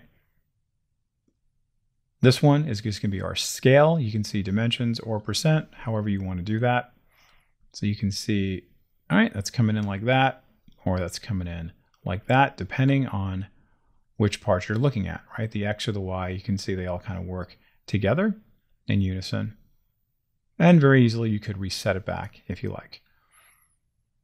Okay, and then finally you'll see here I can play around with different elements on here as well. So you can see paint system, texture, projection. All right, okay, that didn't go very well, so I'm going to come right back to what that is. And you can see how it also kind of like messed with my computer system a little bit. This does take a lot of processing power, so just understand that. Okay, now I would like to change maybe this little green area here. Okay, so I want to actually play around with what we're looking at as the Italy extrusion material. So you'll notice how as I choose these, each individual one, okay, I'm going to get different choices depending on what I want to work with. So all of these are their own kind of individual set of properties. We've been looking at all of Italy right here. So that's actually adjusting everything. All right, but I'm only going to work with this extrusion material. And you'll see that I have some options like glow, metallic, roughness. And again, this is going to be very much spice to taste. Play around with whatever's going to work for you. But let's see what we can do if we change, for example, some of these presets. And I just change this to like gold. You'll see, just like that, that changes here. And you'll see that there's my base color, my interior color. Okay, kind of neat. Let me just go ahead and bring up the glow a little bit. So I can see, oh, that's kind of neat. Going a little more metallic. The roughness, See what the height does. Some of these things are not going to do too much. Okay, let's just see what the translucence is going to do. Oh, interesting. Okay, so just kind of play around with these things. Density, combine some of these things here, see what they do. All right, so I'm good to go with this. I love this. This is great. I want to bring this back to where I was before. So I'm just going to simply go back to my layers. I'm going to click on my background layer. And now here I am back here. And I can see here's all my layers, right? I'm still kind of in this 3D mode, more or less. So what I'm going to do is I'm going to right click on this Italy layer and I'm just going to say rasterize. You could say render 3D layer. That takes a long time to do it. Okay, and you'll see that you might actually have a little more options to do that, and then it's actually going to give you special kind of format for it. But for our purposes right now, you're essentially going to get kind of a good deal with this. We're just saying rasterize 3D layer, and then it takes me to that, and it's great, right? So it's no longer, I don't have the ability to then like play around with it anymore. I'm pretty much committed to this because what I want to show you can do is you can now play around with individual parts of this if you like. Okay, so like, let's say I wanted to put a stroke, kind of something subtle on this or something else on this kind of little foreground here. I can do that. So now that I have made this into a rasterized object, I'm able to now maybe isolate certain parts of this to maybe have some more control over it. You know, maybe there's different elements you want to do to this. Maybe you want to change the color of each individual thing here. Maybe you want to put a stroke on it, that type of thing. All right, so with my Italy layer selected, I'm just going to very easily go to my quick selection tool, and then you can see I can just very slowly and carefully select that, and then hold down my, actually it might even be better to do my magic wand tool. Since they're all kind of green, bring down my tolerance, bam, bam, bam, holding down the shift key. That's great. All right, so now what I could do in this case is now right click on this and just say layer via copy or layer via cut. I'm just going to say copy. I now have a new layer there. And then I'm able to do all kinds of different things with this one separately, yet while still maintaining my 3D. So let's just see what I can do. Let's just add on a stroke to that. That's kind of cool. I like that. Let's make it even thicker. Let's see what that does. Let's bring up the opacity. What does that do? All right. Maybe you want to just do all kinds of different things. Put a blend mode on there. Fill type. Maybe you're going to work with a pattern, right? So whatever. Just go crazy with whatever you want to do, but just know how I have control over this, right? Completely separate from what I did underneath there. All right. So again, I'll just leave that. And I'm pretty much good to go. I'm very happy with what I've done here. A nice 3D, which I can now move around together. Move them around. Notice I have a nice little shadow there. And I can maybe take away the stroke if I want to do that anymore. Actually, I kind of like it without the stroke. Great. 3D type very easily once you understand how the system works. All right. So again, just want to repeat. Try not to work with the stuff that's in the middle with the click and drag, because it will be, in my experience, kind of an exercise in frustration. Just use those tabs there. But have fun. Love to see in the comments what you've done with this. Take a break, pause the video, practice it. Remember to start with some big blocky text and have fun. See you in the next video. This next set of videos is going to be about advanced selection. Okay, we've probably seen how we can do selection with our marquee tools and with our lasso and with our quick selection tools and, you know, our magic wands and all that good stuff here. Sometimes you're going to be combining one with the other. So I'm going to break up this lesson segment into two. Where we're going to actually show you one type of advanced selection tool, and then I'm going to show you how we can actually work with selecting hair using something that's called the Smart Radius. Okay, so let's just first see what we can do to kind of have a little bit more precise and smoother selections for our objects using something called paths. So we're going to start off just by using a regular selection, right? So I'm just going to kind of do a little sloppy, very quick selection using my quick selection tool. And that's a nice size, and to get a little bit too much there, don't worry about it. I'm just going to go ahead and bring that in over there. Maybe you want to zoom in. I'm going to hold down the Option key, and then notice how the Option key brings in my selection. I'm going to go very slowly, very methodically. Okay, and again, I'm not going to worry about getting it super perfect for right now because we're going to use the next tool I'm going to show you.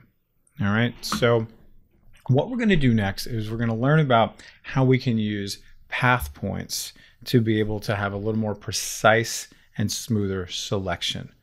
Okay, so path points. So earlier in our lessons, we worked with shapes. Okay, but this time we're going to make this little selection into shapes so we have a little more control over this sort of like kind of atomic level of each individual point of what's happening here. Okay, so it's not doing like that great of a job, okay, but it's doing okay. But if you really zoom in, okay, there's like kind of problems here. So we're gonna wanna manipulate this selection to be as good as it could possibly be. All right, so how do I do that? We're gonna bring up our paths layer, or excuse me, our paths panel to be able to do that. If yours is not up, just go over to Window, bring up paths, and then there you have it. Now, right now there's no paths. What we're gonna do is we're gonna convert this selection to paths. You'll notice that there's an option right here. Move your mouse over, it says make work path from selection. It's weird, what does that mean? So I click on that and you're gonna see, oh, interesting. Looks like a bunch of shapes all over Fido's body. Okay, so what I can do is I can actually manipulate it a lot easier than I could with my quick selection tool and everything. With my click selection tool, now I'm going to go to my direct selection tool to then really get very, very precise with my individual selections. See that? Even added on some extra things. Maybe I don't need some of those. So we're going to learn some of our pen tool options to be able to manipulate those. You see some things it got, some things it didn't. So just notice what I'm doing here. I'm just using all the things that we learned about how we manipulate shapes now for an individual selection. And if you're not comfortable yet with the keyboard shortcut of the space bar, this is really the time to use it because we're zoomed in and we want to be able to move around here. This is our hand tool. It's a nice, quick, easy access to get to the hand tool. So I can click and drag, move this around and only get the stuff that I want. I'm going to really zoom in and say, oh, wow, I got a lot of extra stuff here. I don't need a lot of these little path points, so I might want to get rid of them. And guess what? I can go back over to my pen tool, and I'm going to say delete anchor point, and then just get rid of it. Get rid of it, get rid of it, okay, and get rid of it. Okay, well, I got a lot of stuff here. Things are going a little crazy. No problem. I'm just going to just really minimize how many I have. See that? Now it's just a straight line. Then I can control it coming right back to what I want to work with. Okay, so again, just click, click, click, get rid of it, get rid of it. What don't you want? Just trimming the fat. And then maybe I'm going to bring this in a little bit. Understand the difference between the round grabbers right there and the little anchor points right there. Remember, the little round grabbers are going to be the Bezier handles, and that's going to affect your curve a little bit. Okay, again, I don't need this, so just delete all your squares you don't need. Okay, and maybe bring this in. So I could be here all day doing this. Okay, I'm also going to get rid of these, hit the delete key.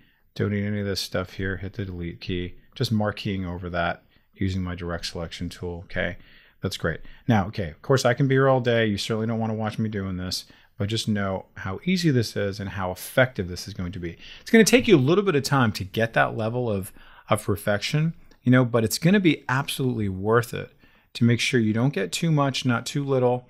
The way that the quick selection tool allows you to do, it's somewhat limited. So this is going to really give you that granular level of selection. See that I got a little bit too much? Great. Bring that in, bring that in. Okay. And then bring this out. Okay, look at that. It missed an entire segment there. Because I'm now at like 230%, I can now really, really get what I want. In the next exercise, I'm going to show you how we can work with all this hair. Let's not worry about that for right now. And let's just say we are very satisfied with what we've done. And what we're going to do is now we're going to convert it back to a selection.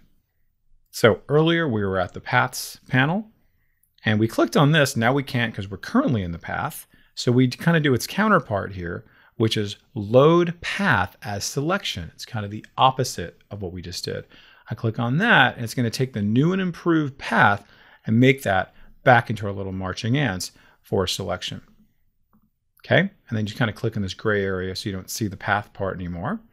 Okay, and then that's going to be a lot better for me to work with to do the thing that I ultimately want to do, which is to create something like this. And I'm going to be creating an adjustment layer of just that selection. So it says, hey, listen, make everything black and white except for Fido over here. Okay, and it's going to be nice and easy to be able to do that when I have a nice little selection for me to work with. Okay, so we're going to be doing in the next exercise kind of part 2 of this, how this works, but then using our smart radius. So if you want to practice doing what we've done, but what I'm going to do is actually save this selection. I recommend you doing that as well by going up to select, and then you can save the selection down here, and then just call this dog selection. So that way you can always come back to it if you need to. Click OK, and now that's going to be there. Now, if I accidentally deselect, I can always go back to select, load selection, and then there's my dog selection, and it comes right back. All right, so just take a few minutes, take a break here, pause the video, and then practice using your paths panel, and then also you're working with the combination of your direct selection tool, and then also your deleting anchor points, right, to be able to delete some of those anchor points that come in that you don't necessarily need. Okay, and then convert it back to our selection, and then save your selection, and then we'll come right back and we're going to work with the Smart Radius tool. Okay, so let's continue on with our discussion on advanced selection. And this is going to be with selecting hair and then going into our select and mask set of options here. So if you click on select way up on top, you're going to see here is the select and mask options. And that's going to get you a little bit deeper in terms of the types of things that you can select, how you want to select them, where you can go a little bit deeper with smoothing your selection, feathering out your selection, some shifting of your edge. Okay, lots and lots of options here. So the way I'm viewing this right now is very much like how the object looks, but I want to be able to isolate the object from its background. So if you look over here in the upper right is the view option. What I want to do is actually make it so I can either look at my marching ants from how I started, I can go to my onion skin, right? So I can kind of see a little bit of the background, but mostly the foreground, so I can see like, okay, how much of an edge is really happening here? Maybe you want to check out just doing it on black, not black, of course, so you can actually adjust the opacity on that. So totally up to you. Everybody's got a little bit of a different preference. Now, let's just play around with some of the basic tools. Maybe just one or two things is going to do it for us. So notice how the edge of his hair, right? It's not super kind of like natural. So let's just see what we can do to play around with that. And then notice here is this option under edge detection and radius, and also the smart radius options. So let's just go ahead and click on smart radius. And I want you to kind of keep an eye on the edge of his fur as I do that. I click on that, and then I'm going to bring up the radius, just slow and steady. Notice what it looks like now. Let's bring it back to what it looked like before. Bring it up again, even more so. Okay, you see that? Doing a pretty good job, right, of edge detection, right? It's getting it. Now, you'll also notice that there's some other really helpful options, including refine hair, and then also just some basic refinement of the edges if you need to do that. Okay, so mine's actually looking pretty good up until this point. So do I want to mess with it? Maybe, maybe not, but I'll just kind of give you a little preview of what we can do. If I click on that now, notice how that refine hair, it went a little bit crazy, right? I don't want to do that. It kind of like overdid it. And watch as I have to do that. Oh, okay, you know what? Didn't need to do that because Photoshop sort of misinterpreted things. But I could also come over to here and I could say refine the edges, right? If it's not coming in how I want it to, let's just bring in a little more kind of a wisp. I can do that, right? I can bring those things in or take them away. Notice that the size of the brush will also kind of help me out with the strength of that. But it's really actually done a pretty great job for me. So I'm not going to change this at all. I love how this is, but just know what your options are and you're good to go. And it's done a nice job. So I'm going to click OK. And remember, my goal is to get it to look like this. How do we do that? We're going to use an adjustment layer. And I want to make sure that the actual selection is going to be good for something like this. Okay, so let's now go ahead and choose our adjustment layer to apply this. Now that I have your attention, let's talk about masking. This guy wants to be more ferocious. So some of you may remember from our last class for the intro to Photoshop, we made this guy into a lion, or part lion, part dog, or part dog, part lion. And we did that using masking. Okay, masking is an incredible tool that you can use to replace having to erase something, because remember that masking is not permanent, where erasing something is permanent. So you can always bring it back. And recall that there are two elements. There is black and there is white, and we will apply it using a brush tool and then sometimes using now the gradient tool.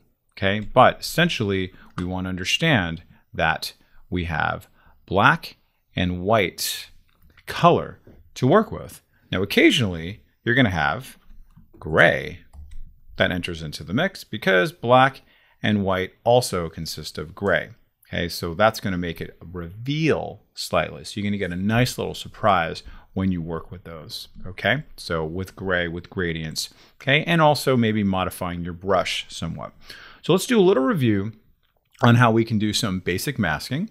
And you will see not only is this going to help you for what I just talked about as far as replacing the erase option, but it's going to help you when you do adjustment layers to be able to control how much of that adjustment layer you're going to show. And also when you're working with filters, okay? Some of the filter you want to show, let's say if you want to do a blur filter or a black and white filter, certain parts you don't want to be black and white. So you can go ahead and mask that out. All right, so white is going to conceal where black is going to reveal. Now think about with masking, I'm going to say this again in a little bit, but I want you to think about masking as a blindfold that then gets put onto an image. But then if we poke a hole in it, it becomes a mask. That's really what we're talking about here. Okay, so now let's go ahead and place in the image that we want to mask with this little puppy here. All right, and earlier, if you recall, I made a keyboard shortcut for placing. All right, how did I do that? Anybody remember? If you go to Edit, Keyboard Shortcuts, you can see I can place by going to File, and then, where was that again? Place Embedded, right? So if you recall this, I made a keyboard shortcut to be able to do that. Maybe you did that as well. So I'm going to use that because I love that, and it takes way too long to do everything else and remember it. So I'm just going to do Control-Shift-P. That places it in there. Wonderful. Bring in my little lion's face. Okay, that's amazing.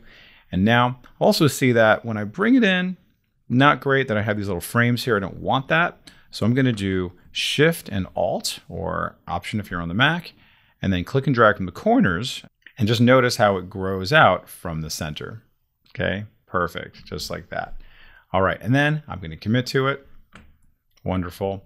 And I'm good to go. Now let's apply our mask. So how do we apply a mask? Very simply, we're going to go right to the layer that we want to work with, right? We're going to work with the lion's face, and then I'm going to apply a mask onto that layer. So very simply, let's click on the mask, and then there's my blindfold. See that? So it's still concealed. I want to be able to reveal by just going right into there to be able to do that. And remember, it's black and white using my brush. So I'm going to go to my brush tool or just hit the B key and just kind of check all my mirrors and everything like that, making sure everything's okay. I'm going to look at my opacity to be 100%. I'm going to make sure that my hardness is down to 0. okay, because that's going to make it so it's a little bit more sort of gradual, right? So it's not a very sort of abrupt little shift from whatever's going to be concealed and revealed. But that's entirely up to you. You can change all these things if you want to. So I'm also going to switch between black and white. I'm going to give you a nice little shortcut. See this little arrow right there, this little kind of button hook? It even tells you switch foreground and background colors. And then, oh, there's an X right there. What happens when I hit X? Ooh, that's kind of neat. And for some of you, this might not actually be the colors you want it to be, right? Let's just kind of choose like this kind of color there. And like, oh, that's not what I want. If you hit the D key, as in default, right, that switches back. Or you can also hit this guy right here. And if you move your mouse over it will tell you that it is D for the keyboard shortcut. Okay, well, let's have some fun making some sweet little doggy a little more ferocious. So, bam, I have my brush here. I have my two colors that need to be switched now so I can then reveal. And I'm just going to simply click and drag to reveal. Oh, look at that. There he is. Okay, now I have a no-eyed little lion there with a weird looking face. Okay, but if I decide to change my mind, it's like, oh, that didn't go well at all, or like I just kind of hit the wrong spot, something like that. Oops, no problem. I can just switch right back to white, and I just hit the X key again on my keyboard to be able to do that. And I can just bring that back. I can bring back the dog, bring back everything. Excuse me, bring back the lion in this case. All right, so no problem there. But let's just go for it. I'm just going to hit the X key again, so I can then just smooth out just the middle part of the lion. Doesn't have to be perfect, because remember, none of this is destructive. I can always bring that back if I need to. All right, so I'm just going to do my best. Then I'm going to come over here to my background layer. I'm going to unlock it, and so I'm able to move it. I'm going to hit the V key on my keyboard to get to the move option, or you can always just hit the move tool here. I'm just going to nudge it with my arrow keys. So then I can just say, okay, great. Ooh, that's starting to look pretty cool, pretty ferocious. Very nice. Okay, and maybe I want to finesse this a little bit. So I'm going to go back to my mask, go back to my brush, and then what might I want to do? Like, oh no, that's a little bit too much. So I hit the X key. Actually kind of want to do the opposite. Just make it so like the dog's face is really blending in nicely with the mane. See that? So it's like it's one item here, one unit. So it's really sort of his face is growing right out of the mane, her mane. Okay, very good. All right, great. So I love that. Now let's say I want to just kind of tinker with this a little bit. I can very easily say, listen, you know what? I'd rather have the dog have the lion's eyes and do something a little more interesting. So super easy. Let's go ahead and just click, and wow, dramatically different. Just think about how you can do this, right? Like maybe you're bringing in somebody's face on top of somebody else's face. Maybe you're doing a logo onto a shirt. Maybe you just want to just put yourself inside of, you know, a dreamy landscape, something like that. You can very, very easily do that just by poking a hole through whatever you're in to then bring it into whatever is underneath it. Okay, let's try doing the opposite. Let's go ahead and just bring back the sweet eyes, but then let's bring in the lion. So we're just going to have a sweet little sad lion instead now. Kind of like that. Okay, and I'm going to just make that so it's just blending in nicely, and then leave it at that. That's the pet that you want to take home with you, and he's also going to protect you and cuddle with you. Okay, very good. So that is just the basics of masking. Now let's talk about gradient masking. All right, so let's just bring up an image. I'm going to bring up this door knocker. And then I'm going to place another image on top of it. So I'm going to again do my Control-Shift-P. All right, and I'm going to bring in this incense. And now they're right on top of each other. I'm going to unlock this and bring my door knocker on top of my incense layer. Now, let's see what I'm going to do here. I'm going to do another type of masking. So I'm going to apply a mask here. But this time, what I'm going to do is use the gradient mask. Okay, so gradients, just by definition, go from one color to the other, and then Photoshop kind of fills in that color of everything in between, right? So if I'm going to go from black to white, it's going to go from black to gray to white. All right, now, earlier we talked about black and white as far as being masks. So I need to also incorporate that same set of rules for my gradient that I'm going to apply to a mask. Okay, if that doesn't make sense, let me demonstrate for you. What do I need to do? I need to find something over here. It may not be showing up here, but I need to find my gradient tool. Now, if yours is not showing, it might be hidden underneath the paint bucket tool. Okay, so yours may look like that. Simply right click on it, choose gradient. Okay, wonderful, that's great. And now you'll notice that I have white going to black in this case. If yours is not there, you can always just click on it and then go to basic, and then you can choose it right there. Most of the time it will be there unless you've done something different recently. All right, and then also notice I have different types of gradients. Typically you're going to be linear gradient, or you might even be doing a radial gradient, depending on the effect that you want to create. All right, and I'll show you maybe both of those. So let's now do something. I have no idea what. So let's just learn about how the gradient tool works. So if you click and drag going from one corner to the other, you're going to be applying this white to black in that direction and in that distance. So watch what happens now if I click and drag. See what I'm doing? I'm just simply clicking and dragging. I let go. And now, just like that, I've got white to gray to black. And if we take a look down here, you will see exactly what I just did. Okay, earlier we were working with the brush where we were just like dragging, dragging, dragging. Here we have a nice subtle kind of reveal that we didn't have before. And like, maybe you're done. Like, this is great. But I'm not done. I'm not actually very satisfied with this because maybe I want to apply my gradient in a slightly different way. Let's just go to here and let's just see what that does. Oh, that's kind of neat. Let's try this way. What's that going to do? Come over to here. Just depending on where you begin, where you end, how far you go. Maybe you're going to start off the canvas. Okay, pretty neat. You see that? Okay, cool. What am I looking for? I kind of like that. That's kind of cool. So you can really experiment with this. You don't have to undo. You just keep going over and over and over again. Let's just see maybe quickly what the radial gradient does. I do that, and then, oh, I have that kind of effect. Or maybe I go the opposite direction. Or maybe I was going to do it right on top of the knocker. Oh, that's kind of cool. I sort of like that maybe the best so far because the knocker is actually the most in focus, but it still brings everything else in line there. Okay, so kind of nice, but just remember where you begin, where you end, and how far you go. That is going to determine what your gradient's going to look like. So if we look at it this time, we'll see over here, it's now got a gradient going from white to gray to black. All right. Now, this could be a poster you're creating. Sure, why not? So this is maybe a poster for the country of Bhutan. Okay, and Bhutan is also very radical, according to this font here. Okay, so, all right, excellent. And there you go. And now you've got a nice little poster. And then maybe I would bring down the opacity a little bit on this. You know, maybe you'd add on a little shadow. Maybe you just do all kinds of cool things to this. Maybe you're even thinking about doing blending modes. Who knows, right? Just play around with it. Okay, that's kind of fun. We learned about blending modes before, and we'll see what we could do here. Some of these work better than others. Maybe with a different color it might work. Just play around with all this, okay? That's kind of neat. All right, kind of subtle. Just bring this up a little bit.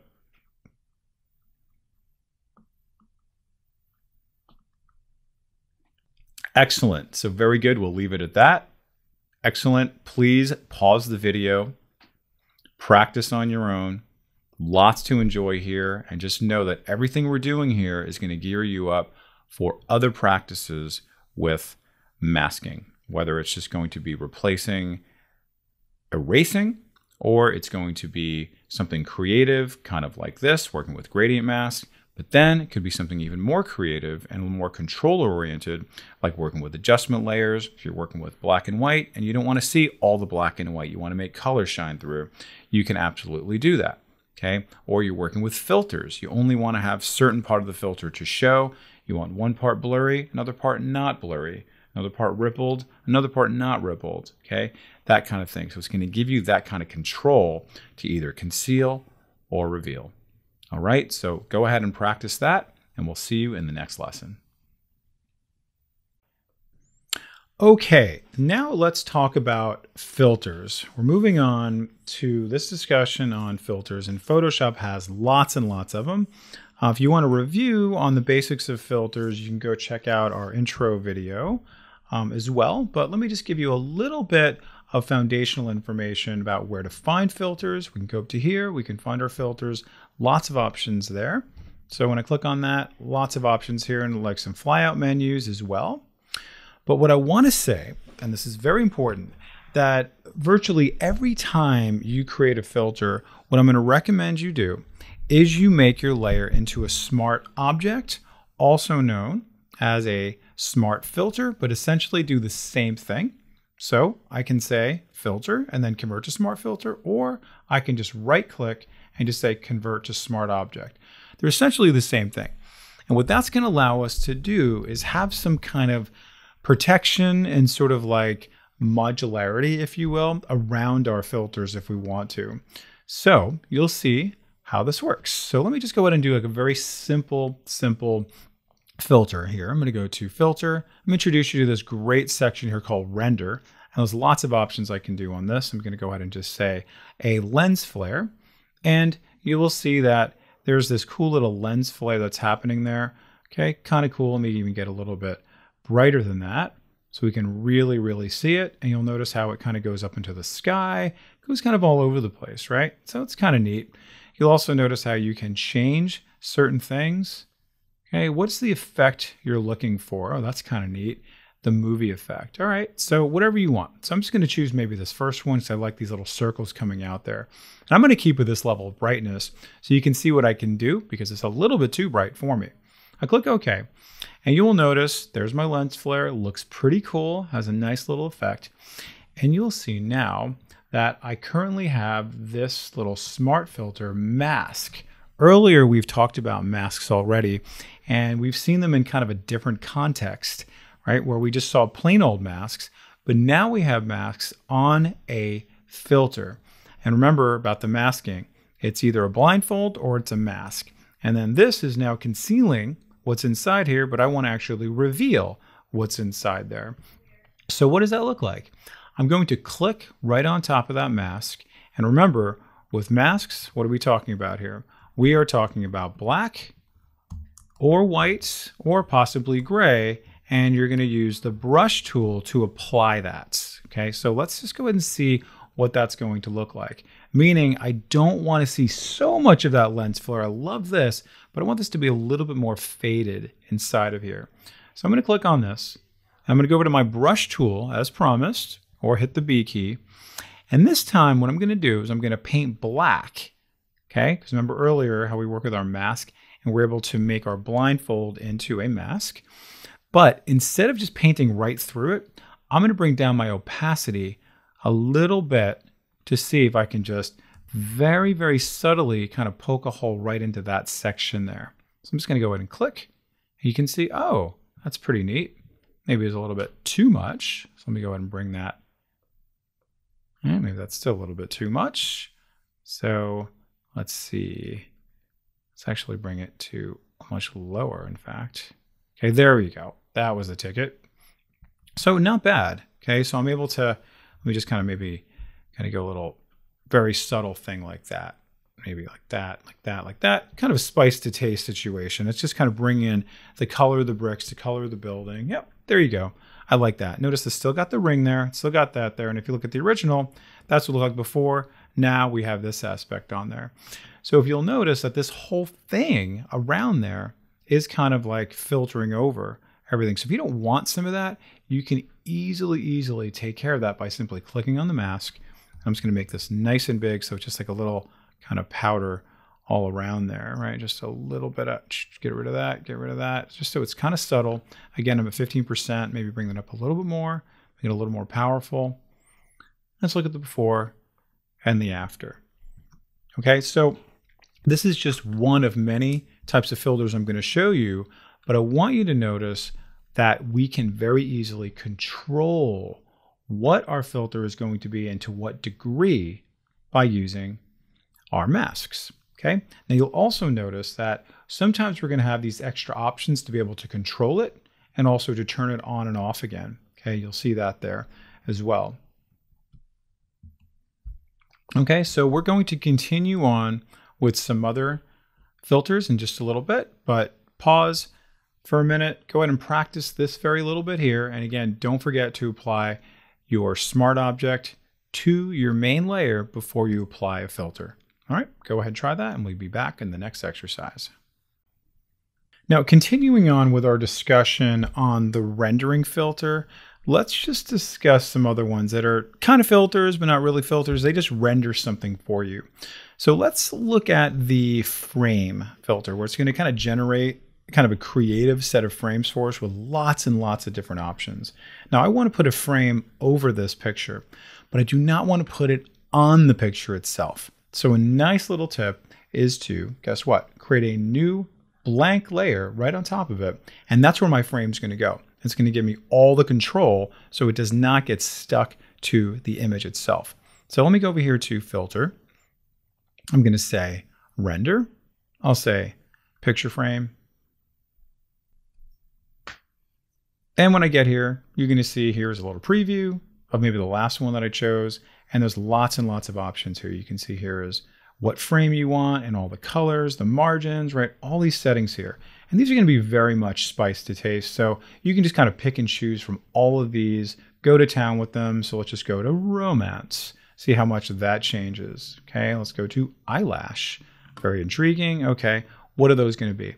And I can guarantee you they're going to look a lot better than this rendering is. So just be patient with it. So I'm going to come back to bush. And then I can change all these things here. Vine color, you can't really see the vine, so I'm not going to spend a ton of time on that. Your margin, I can really play around with that if I want to, but because it's going to be its own separate layer, it doesn't really matter because I can then manipulate that. That's what's so cool about it. The size, we'll be able to see what the size is going to do, right? Pretty much what you think it's going to do. Makes the whole thing just grow kind of out from the center. My arrangement, right? That just kind of randomizes things a little bit. Let's just kind of go a little crazy. See what that does. Kind of a little bushier, a little more symmetrical, right? Okay, so interesting. All right, and then we also have our flowers and our leaves, and you just really just experiment with those. But I really want you to see what our options are going to be. So the flowers should be there in the front, and the leaves are going to be there in the back. Notice there's the color of them. All right, so let's just say I want to do something kind of lavendery. All right, that's kind of nice. And you'll see that these guys get nice and lavender. Okay, pretty cool. And I can change the size of that if I like to as well. So that'll make those grow. All right, and then also here's my leaf color. I'll just keep that just like that for the sake of this exercise. Keep these exactly as they are. And I'll go over here to advanced, and you can just really play around with these, like my angle and then the fade. My experience doesn't really do a ton, but you'll see this invert. It's kind of interesting. What do you want it to do, right? See how it kind of like inverts it, a little more kind of like hard angle versus a little bit more of a soft edge. Like how framey do you want it to be? Okay, I'm just going to actually uncheck that. And now I'm ready to go. I'm going to click OK, and let's just see what it does. And remember, I'm on a new layer all by itself, so it is not on the pixels themselves, and I can move this around independently. It's really cool. And guess what? I can resize this independently. I can even decide to, I wouldn't delete, I would mask out some of this in case I change my mind, right? We've been talking about mask. So maybe I want to do that. Maybe I want to bring down the opacity a little bit. And you see, I can totally control all that. And then maybe some of you are thinking, well, you know what? I want to change the whole color. So I could actually come back to my filter and make some changes to it. If you want to do that, go back and then go back to your picture frame. But also, guess what? Because it's its own layer, maybe you want to go even further and go to effects. And then you just want to play around with the color overlay. Maybe you want to do a whole completely different look on this, right, on top of what we've already got. So if we go to, like, let's say color overlay, notice how that changes just like that. And let's just go to red, but then I bring this down a little bit. I can play around with the colors in that way. And then guess what? Here's blend modes all over again. If you've been following along so far, you've heard us talk about blend modes quite a bit. So let's just see different kind of things now we can do. Ooh, that's kind of cool. Color burn with that. How could I have gotten that otherwise? Now I'm able to really get some pretty dramatic, very creative effects that I wasn't able to get otherwise. So I click on that and like, boy, am I happy. That is so cool at the end of it all. Okay, and again, I can get rid of this if I want to, and I can do so much with it because it's on its own layer. Okay, so go ahead and practice that. When we come back, we're going to do one more rendering exercise, and that's going to be with creating trees. Okay, so let's talk about rendering trees. And this is a pretty extraordinary thing. Again, how Photoshop just gives you a nice little gift. I have a blank transparent layer ready to now render some trees. So I go over here to filter. I'm going to say render. I'm going to say tree. Fantastic, that's great. And you will see that I have a number of different options here to choose from to create a tree. And this is a pretty nice looking tree. And I have a whole bunch of other ones here. Very, very high quality, just depending on what you're looking for. Let's look at the cherry blossoms. Ooh, that's kind of nice. All right, let's go back to an oak, see what that can do. All right, just depending, maybe you're creating a scene. Maybe you are, you're in charge of creating like the architecture, the design for a building, something like that. And your job is just to bring in some trees. You can find some pretty high quality trees and also create multiple trees. And maybe you just want to know what some trees are like, right? What do they look like? Now you're looking to understand, you can spot them when you see them. All right, and you'll see a lot of these again are sort of spiced to taste, right? So it's like the light direction, right? Just kind of changes that angle of where the light's coming from. So you can kind of keep things consistent when you are rendering. You kind of want to give that realism. So just make sure you're doing that. Leave them out. It's great. Size, branch height, right? You just really want to play around with these, okay? And then you can see the arrangement. That's going to just kind of throw out some random things there. You just try it out however you like. Again, very much spiced to taste.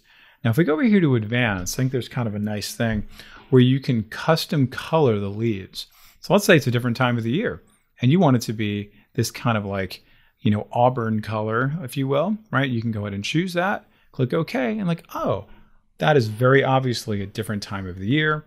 And you can certainly do the same thing for all of these as well. All right, so let's just go ahead and click OK. And let's see the beauty that has now been created for us. And look how awesome that is. Look how high quality this is. So if you wanted to have like a whole forest of these, you can go ahead and just, resize this. It's going to be its own layer. Okay, and guess what? I can then hold down the Alt Option key and then make a different one like that. Maybe it's a little bit smaller. Maybe I'm going to go to, let's just say, edit, transform, and then let me just flip this. So it looks like slightly different. Okay, all right, that's kind of neat. And then maybe I'm going to just do that. Same thing. Maybe you're going to add on a little drop shadow. You can do all kinds of different things there. And then maybe you're even going to go a step further, like I showed you with this other one, is that you're going to put in maybe a little bit of a different effect on here for a little color overlay, for something different, and then playing around with the blend modes. And then finally, you're done with your aspens. Let's just add on another tree. How easy is that? So let's go ahead and create another layer. Go over here to filter. Let's say render. And then just for fun, let's just bring in one more tree, creating our new little world here. Let's just bring in a spruce tree, okay? We're going to be in another part of the country that I'm in. This is going to be up in the mountains, okay? So love this, but maybe I don't need it to be quite so much the same color. So let's make that kind of a dark green. See what that's going to do, okay? But maybe I can play around with changing the color of my branch there. Make that a little bit darker, okay? Great, love that. Looking pretty good. And again, you can play around with some of these things as well. And all these really do add a little bit of flavor to it. You can see here, just play around with it until you get what you like. Does that add to your realism? Add more and more, or take away. Maybe less is more for you, but just know that you do have these options. And again, when you're finished with it, you will have complete ownership over this, because then it's going to be in its own layer And then you can bring this down. You can do whatever you want to it. Okay, bring down the lightness of it, bring down the opacity of it. Okay, put on a color overlay, do all kinds of great things to it, even maybe playing around with some of our levels and our curves and any of these other things, the vibrancy.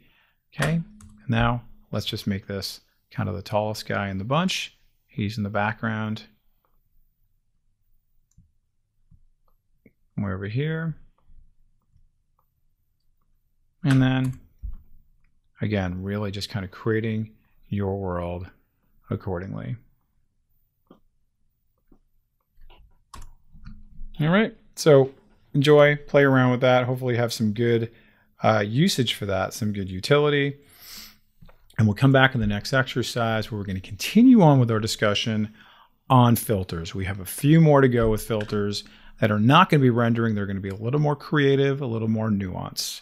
So come back and we'll see you in a bit. So pause your video and practice away. Now, continuing on with our discussion on filters, we're going to be going to something a little more creative, a little more nuanced, and that is something called the vanishing point.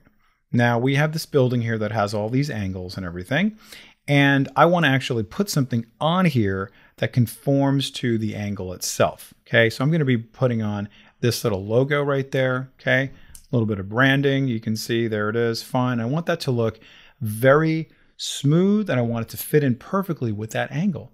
So if I were to copy and paste that and then I were to transform it and all that stuff, it's going to look very sloppy. I don't want to do that. Okay, so there's a few things I need to do before I apply this filter. Is number one, I want to make 2 layers. Okay, so if you haven't done this before, I'm just going to go ahead and just hold down the Alt or Option key and that duplicates it. Super easy. Come back to this top layer. And then this is going to be what I'm going to copy and paste into there. So essentially, this is the item that needs to go into the vanishing point filter. So guess what I'm going to do? I'm going to highlight everything, which is going to be Command or Control A. So you're actually selecting everything. I know it's kind of weird. And then you're going to copy it, Command or Control C. Then come back over here. Now let's go ahead and click on Filter. Go to Vanishing Point. Okay, if you see anything like this, just say OK. And now you may actually see something living here from before. I'm just going to delete that, just make it go away. And now, very simply, I'm going to create a similar grid as what you saw in terms of where I want it to live and what the vanishing point's going to be. Because notice it's not like a straight angle, and Photoshop needs to know where's it going to go. So I'm just going to click 4 times. This is where it's going to begin. It's going to go to here. It's going to go to here. It's going to go to, yeah, right about there. Keep it on the floor. And just note, if you don't do a good job, you can always bring it in if you want to, this way, that way. You can absolutely play around with that a little bit more up here if you want to tuck that in, for sure. Now, I'm going to paste. So I paste, and I'm going to go over to here to my free transform tool, believe it or not, and I can now resize this, move it around, do whatever I want to it. So let me just drag this in to my little box here. And just like that, I now have it. And notice how it just like conformed perfectly to the same angle as my grid. It's the coolest thing. Let me bring that in a little bit. You can see, nice, not too shabby. All right, now I think I'm pretty much good to go, right? I love this. You can see the magic of what this is done. You'll want to practice this, right? But this is great. Love this. Let me click OK. And you can see that's good. Not great. It's not very convincing, but it does do it along the sides there. And maybe I'm happy with this.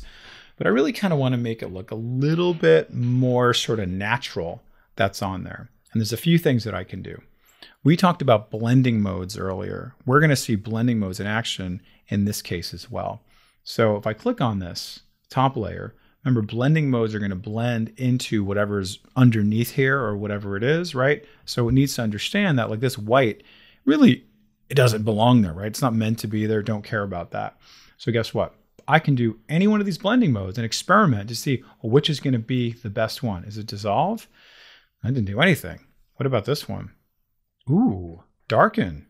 All right, I'll keep that in mind. What else? No, darken's still the winner. What's this one? darker color. Okay, we have a pattern here of what it can do. So it's taking that white and you say just darken that, right, to whatever the background is. The background essentially wins in this case. So I love this, or maybe it's just darken, right? Either one's going to work for me. Now I could bring down the opacity as well. So then it really kind of brings in some of the paint here. So it does start to look a little more natural, maybe a little more faded. And then the last thing I'm going to do is make it so these windows are not, in fact, part of the paint, right? So it's like, oh, that actually looks cool, but it doesn't look very realistic, okay? So what I can do is apply a mask to it and then just poke a hole right through the mask. So what I'm going to do is I'm going to use the polygon lasso tool just by going to here and then just going from one corner to the other, to the other, to the other. Essentially, this is what I want to get rid of. And then guess what? When I draw black into that, as we know about mask, it's only going to draw inside of that box. So you don't have to worry about being so perfect because it's only going to do it within that. Okay, that's pretty cool. Maybe I actually want to go a step further, but see, it actually looks kind of neat because it does conform to the edges here. All right, and let's do it one more time. Let's do it for this part of the window. Bam, bam. Make sure you're on your mask, go to your brush, and then poke that out. And let's just zoom out a little bit. And that looks pretty slick, pretty cool using the, guess what? Vanishing Point filter. So really cool stuff. Experiment with that and then combine it with our blend modes and then also combine it with your masking. So we're starting to see all of our tools come together, aren't we? Right? We're starting to kind of build a symphony, a chorus, right? So a whole sort of, litany of different things that we can work with just by knowing one tool and then combining it with a few other tools. We can be really powerful with all of our tools. Okay, so this is another filter. We're going to come back with another one in just the next lesson. So pause the video, practice this, and have fun. In this next series of videos, we're going to be working with this particular file so we can learn how do we use the polar coordinates and the zigzag and a few of the other distort filters, the distort filters. Now, this is going to be one of the things we're going to create. You can see this there. Pretty cool, pretty neat. But I want you to understand how we started from this. So if I'm going to click on this guy, and this is essentially where I started from. But even before that, I started from this top layer here that actually had a ton of other individual little shapes there. So I actually had to create this first and then merge them together as one big one. So if you right click on it, you can see here is the option to merge the group. And then I created this guy right here to be able to do that. Now, just so you understand, Photoshop gives you some nice tools to be able to work with when you are in fact creating things like that. And that is designed to give you a little more kind of perfection. And that is going to be the grid option. So you can see I have all these little grids here. Now I just drew out one shape and I colored it, and I drew out another shape, I colored it, and then I just cloned, and it wound up being fitting perfectly in each of these individual grid lines. Okay, so you can see also I have the option to snap to the grid line. So that made it much, much easier to create something like this. So for the purpose of this exercise, I just made it easy for you so you have access and ready to go. So we're not going to use this top one. This is one of the things we're going to create, but we are going to be using this one right here to create it. So make sure it doesn't actually merge together as one big shape before you do that. So let me turn off my grid, okay? And I am ready to go. Now, again, remember the rule of thumb about before you make something into a filter to do what? We're going to make it into a smart object. So that way I can then tinker with it later on, come back to it, turn it off, do all kinds of things in case I change my mind. So let's play around with this polar coordinate. How do we make something like this? Pretty great. This is all set up, ready for me to go. I go to filter, I go over to here to distort, and you'll see there's this option to polar coordinates, right? Or to apply polar coordinates. So I click on that and you'll see, wow, there's my preview. Fantastic. Let me zoom in or out, right? Let me just go ahead and bring this in, bring it out, whatever you want to do. Okay, great. Now I can see the whole thing. I click OK, and just like that, you've created this really, really cool effect. And just note that I can turn it off, turn it back on again. Double click back on here, and now I can see it all over again. Can't really change it so much, but what you can do, okay, is you could apply potentially some blending modes on this. And we're going to be playing around with some blending modes in just a little bit and how that works. All right, so this is just one thing you may want to do. Now, I love this, and I want to continue doing some more on this. So I'm going to go ahead and clone this, and selecting this same shape, I'm going to go back to filter. I'm going to choose distort, and this time let's see what twirl does. Oh, that's kind of fun. Notice you can go this way, you can go that way. Wow, interesting. I can see, wow, I'm going to go all the way up to close to 500. I click OK, and got to blot this out to see it. There we go. Now I can see what I've done. Pretty neat. That's kind of interesting. Let me go ahead and clone this one more time.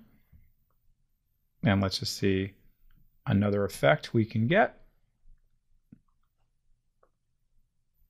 I'm going to blot this out. Come back to here. I'm going to apply another filter to this. Let's do distort. And I don't know. Do we do wave? Let's do wave. See what that does. Huh. Lots of stuff here. This will definitely be like a spice to taste thing here. Okay, see what that's going to do. Okay, that's kind of interesting. Bring that in there. Wow. Maybe that's all you want and you're good with that, but you can play around with all these things here. And I have a goal with all this because this doesn't need to be perfect necessarily, but you can really just, maybe you love this and this is where you're going with it. Okay, it's great. Maybe bring down the scale. That could be something maybe a little bit more kind of obvious in terms of what you're trying to create. But again, spice to taste, and remember where this actually started from. Okay, where did this start from? Okay, so I'm going to click OK. Just say I'm good with this. Click OK. And that's great. And I love this. All right, fantastic. Now let's see what we can do where we just start going a little bit more kind of crazy with this using, guess what? Our blend modes. So I'm going to click on this, and I'm going to put a blend mode on this particular one that I first created. Actually, let's do it on this one that I have here. Let's have this one, and let's have that one. I'm going to bring this guy up on top. Just tear this out so I can see the whole thing. That's better. And now let's just see what happens when I blend these together. So I'm going to say dissolve, not so much. Whoa, darken. Where did that come from? Oh my God. Okay, but oh my goodness. Whoa, lighten, what did that do? Whoa, that is so cool. All right, you know what? I love that. See what I did there with screen. Okay, screen is kind of a lightning blend mode. And by the way, for blend modes, there's in the courseware, there's a little description of blend modes. But now let's do another one. Whoa, I just added a blend mode to the layer that was below the other layer I just did it to. And then we'll just see, what does that do? Oh man, I can do so much with this. Holy cow. Now, just by virtue of the fact I created these three independent distort filters, I'm now able to create something very different. Okay, and then maybe for some of you, you're going to say, well, I also want another color here.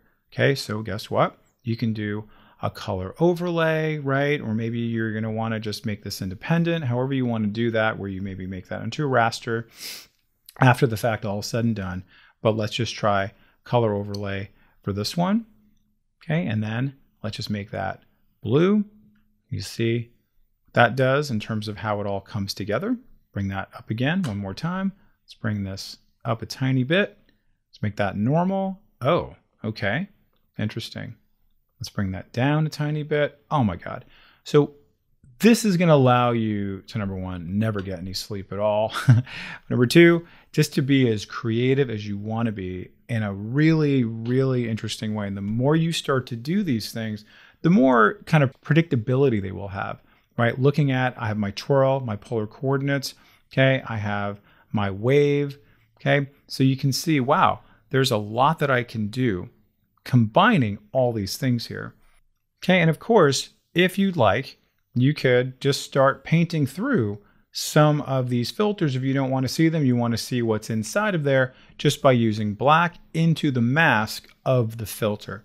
Okay, so you have all the control in the world. If there's something underneath here, you want to make that pop out and then get rid of that filter, you can absolutely do that. And likewise, you can actually just put a mask on the item itself. So you can actually have more than one mask if you like. So if I wanted to kind of see what's inside through here, I go back to my mask, hit the brush tool, and then I can have something a little bit less kind of linear just by drawing inside of this. And see that? Ooh, that's kind of cool. It's kind of coming out concentrically. And if I change my mind, of course, or I make a mistake, oops, no big deal. Switch back to white and bring it back. All right, and now we've got a really, really cool effect. Practice this, okay? And make sure you use all the files that I've provided for you. And then I would also recommend doing a save as, so you have this originally, so you can come back to it anytime you want. All right, so have fun with this, practice it, pause the video, and we'll come back with another filter for you to work with. Now, in this exercise, we are going to learn how to create something like this. And this is known as a displacement map, but we're also combining a number of different other things like a pinch filter. We're also working with a number of different layer adjustments and a few other elements here. All right, working with opacity, etc. Now, this is a slightly complicated process. That's why I saved it towards the end. So you'll want to watch this again and again. Definitely take some notes on it. All right, so this is going to be a slightly sort of numerous set of things here. All right, so what we need to do first of all is to create what we call our displacement map based off of our initial image. So the first thing we're going to do is go to our first image, and we're going to duplicate this image by right-clicking on it, and then we're going to make a new image out of this, right? Sorry, a new document out of this image. Okay, so I'm just going to go ahead and type this out and just call this displacement map, right? That's it. Just calling it that. And then I click OK. And now this is now its own separate thing. Now, once I do that, I'm going to put a blur on this. Okay, that's part of my displacement map. So go over here to filter, go to blur, and very simply, we're going to say Gaussian blur, and you can make it anywhere between like, maybe 1 and 3, something like that, just so it's a little bit blurry. Okay, so it just kind of has like the semblance of it. Okay, so I'm going to click OK. Then I'm going to make this black and white. Go over here to my little adjustment layer here, go to black and white, and then usually default settings should be fine. And then make sure to save this. So file, save, or just do whatever you want to do here. And then now that's saved, and you're going to save that for later on. So I'm going to close this now. You're going to see where that's going to come into effect. Now, let's come back to our original image. And again, remember what our goal is here. We're going to go ahead and put something like this on her face, but we're going to make it look very kind of realistic. So how do we do that? I'm going to go to my image here that I have set up. You should have access to this as well. And this is now a smart object. Very important, this is a smart object. And what I'm going to do is I'm going to bring this image that I have here by using my move tool over this tab, and then bring this back down over here and have that ready to go, and just kind of bring it in so it's kind of like over her face a little bit, and then maybe bring it in, just so it's kind of more or less the shape of her face. Of course, you can move this later on, but see, it's nice and centered there. Do whatever you got to do. Bring that in. Okay, great. Now, what I'm going to do next, let's just go ahead and just center it that way. All right, and commit to that. And let's just bring down the opacity a smidge so we can kind of see what our sort of goal is going to be. Now let's apply our first filter on this. And remember, this is a smart object, so it's not going to be destructive. I'm going to go to Filter, go to Distort, and I'm going to say Pinch. And the pinching basically implies that there's going to be like a little bit of her nose there. So we want to kind of have a little bit of a lump, how that's going to go. So I'm going to maybe bring mine down to like maybe -20 or so. Click OK. And you can see it's starting to kind of like swell up a little bit where her nose is. So it kind of like makes that kind of go up a little bit to where the bridge is. Maybe I want to change that to actually make that a little bit less so. So it's just slight like that. You know, not a ton, but it kind of creates the illusion that there's definitely some things happening here. Okay, now let's start working with this a little bit more. What else can we do after we pinch? Let's now see what we can do with our blending mode. So I click on this little drop down and let's just see what other things we can do to make this do what we want to do. Oh, it's starting to look a little better. See that? What about linear burn, darker color? Nah, not so much. Okay, see some other ones here. Overlay, not bad, kind of interesting.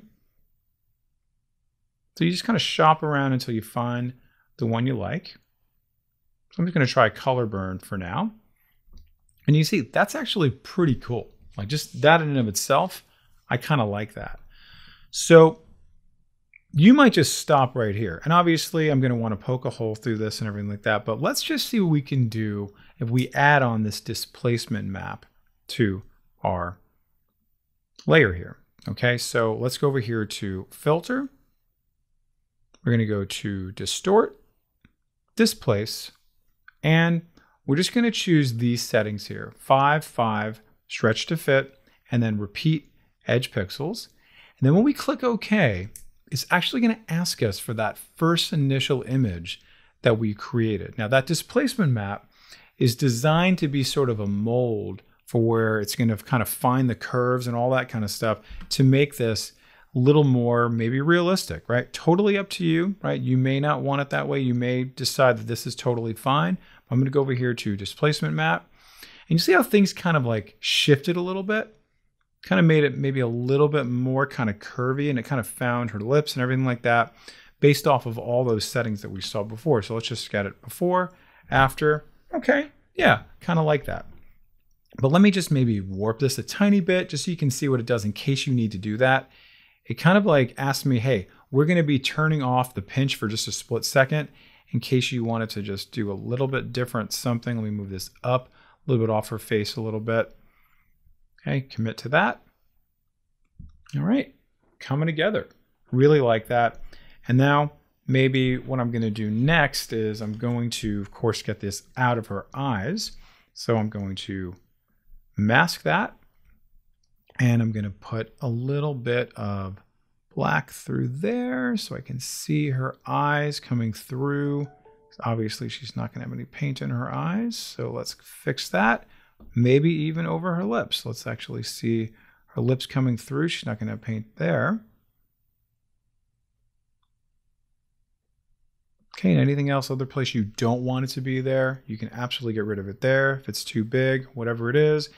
And then just for fun, let's add on maybe a vibrance adjustment layer. Maybe I'll bring that up a tiny bit, bring up saturation a little bit, maybe down, totally up to you, whatever your look is for. Bring that up a little bit, so a little more texture there. And coming together, pretty good. All right, and then maybe we'll play around with maybe some other different ones that you like. Different blending modes, just play around, see what the look is that you're looking for. All right, so keep that as is.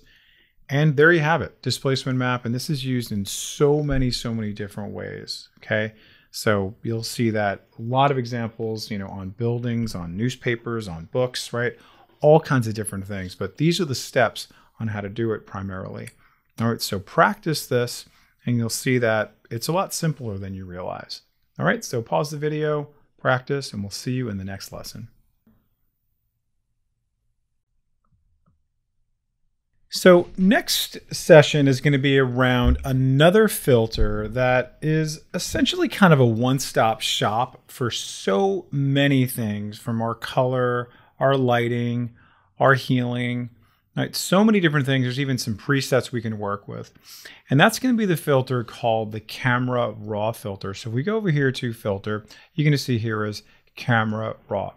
So what I'm going to do before I apply this filter, as I am with many other filters, is I'm going to make this into a smart object, as I recommended before, because that way we can just turn it off, it's non-destructive, and then we can mask through it.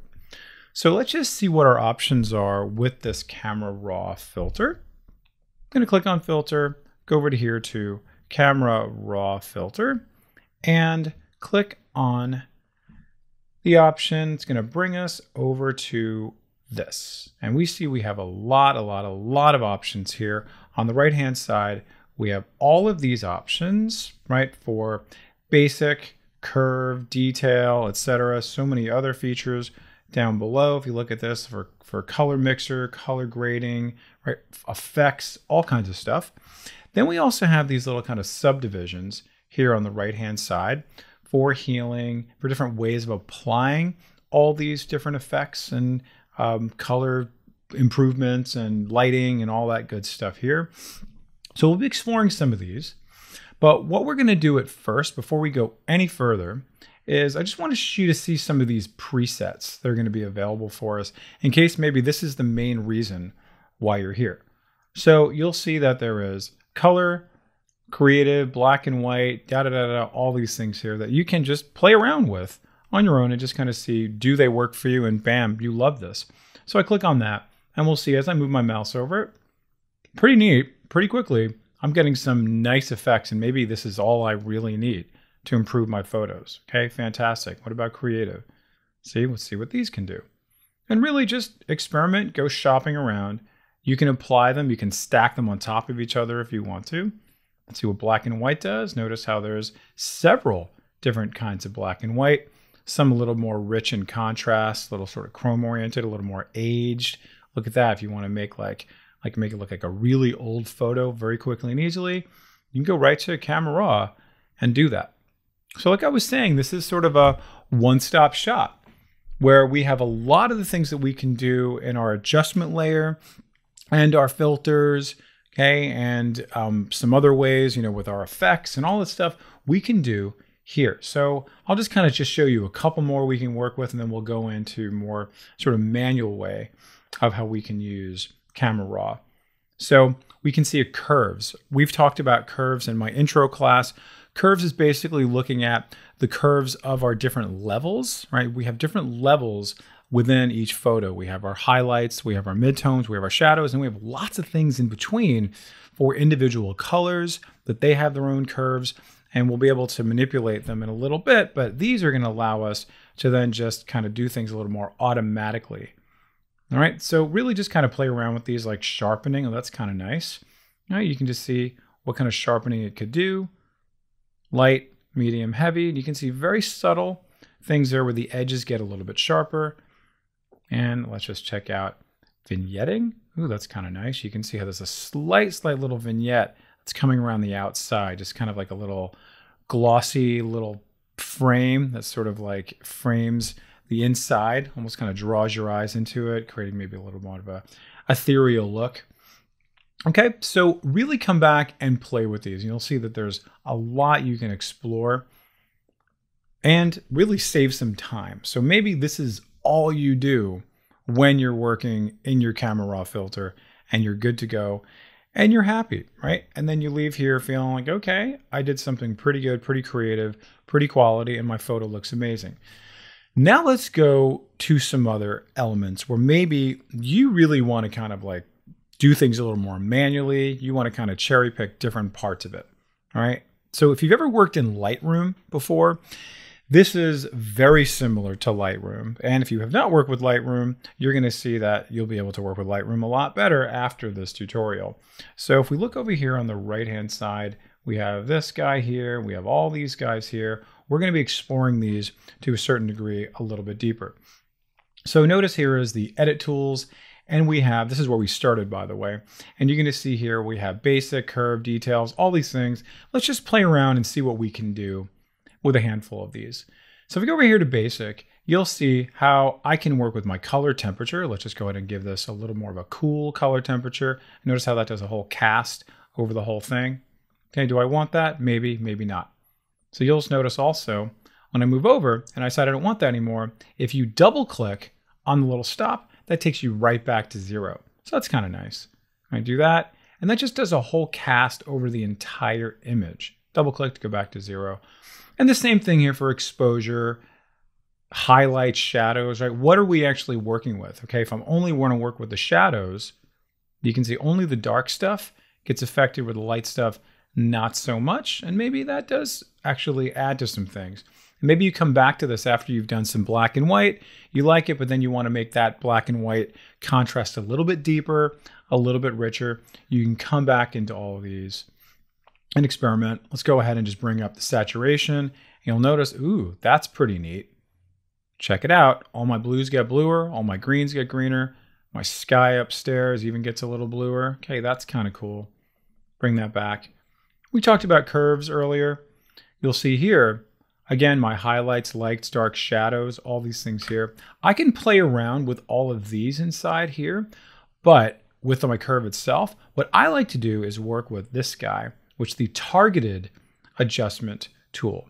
So you'll notice here that's going to allow me to then target a particular part of it. So let's just say, for example, I only want to focus on the green grass. I can click on that, and then notice how, like, as I move my mouse around, the curve kind of goes all over the place. Where is it in the histogram here? Where does that color live? Is it the brightness? Look how the brightness goes way up. Let's go to this dark area here. It goes way down. You see, so it is kind of instructive in terms of what it's going to do. All right, so let me just go ahead and just bring this up a little bit and notice how it's only affecting certain parts of it, but it is affecting what I want to affect. So it's everything that's kind of in that same spectrum on the histogram, including some of the gray and some of the sky and everything like that. Okay, just notice how I can go left and right, up and down, different degrees of my color, different degrees of my lighting. I'm just going to go and bring that back, double click it. And let's maybe just come over here to my effects. You'll see that maybe you want to add some grain. Maybe you're making like kind of an old photo, if you will. Vignetting, sometimes you can see, bam, that works kind of nicely. All right, that's great. How much is that doing for me? Okay, all right, great. So do you want to go dark? Do you want to go this way? So earlier we saw our vignetting where it was adding something on for me automatically. Here, I can do it a little more manually. Okay, so wow, that's kind of nice, and maybe I love this. So let's bring that back, bring that back. So let's see other things that we could possibly do. And I'm going to skip over this spot removal one. Let me just zoom in here so you can see exactly what I'm talking about here. So you're going to see here is my spot removal. I'm going to zoom out for right now. We're going to come back to that in a bit. But let me just show you this adjustment brush. Okay, so you'll notice here how I have all these elements here that I can now just brush directly onto the canvas. So I might want to get things set up a little bit to make it so it's going to do what I want to do. So you kind of want to check your mirrors, so to speak, before you go into this, right? So you can see here's my temperature, my tint, my exposure, and then you'll also notice that I also have my saturation over here. So let me bring that so it's going to be maybe mid-range or maybe a little bit higher before I actually start executing what I want to do. So let me just try to now kind of paint in over here. Not a whole lot happens, but let me just go a little bit more blue. And let me just bring up my saturation a little bit. And you can see I'm now just starting to paint in a nice blue sky. See that? And I'm also painting in a little bit of a green tree. I don't want that. So let me just zoom in a little bit. I'm going to come in here, zoom in. I'm going to hold down my space bar to come in there. Actually, maybe I do like that green tree now that I think about it. But if I didn't, I can just hold down the Alt key and get rid of that.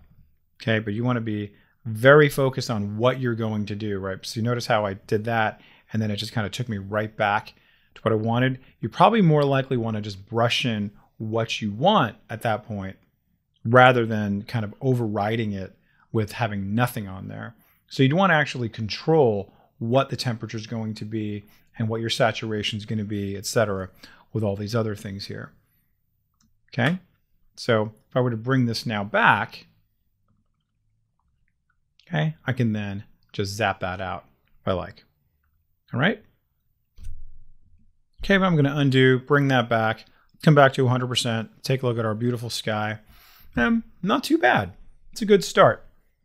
So you'll notice I can also do the same thing with my car. So I could just make that a little more of the color that I want it to be. See that? I'm in control now. I'm not letting the whole program take control over it. Okay? So pretty nice. It's going to allow me to really control which parts that I want to work with independently rather than working with this whole editing toolbar that does the entire thing. When I use my brush tool, it's going to allow me to be very specific and very kind of surgical about what I want to work with. Okay, so really, really cool. Now, you'll notice that I have this little balloon that popped up here. Okay, that is all related to these individual parts that I can create, that I can have control over, individual parts to say, listen, this is going to be separate from this is going to be separate from this is going to be separated from that. So if I were now to just simply click down here, I'm now going to get a new balloon, if you will, and then whatever is activated at that point will then get affected separate from the rest.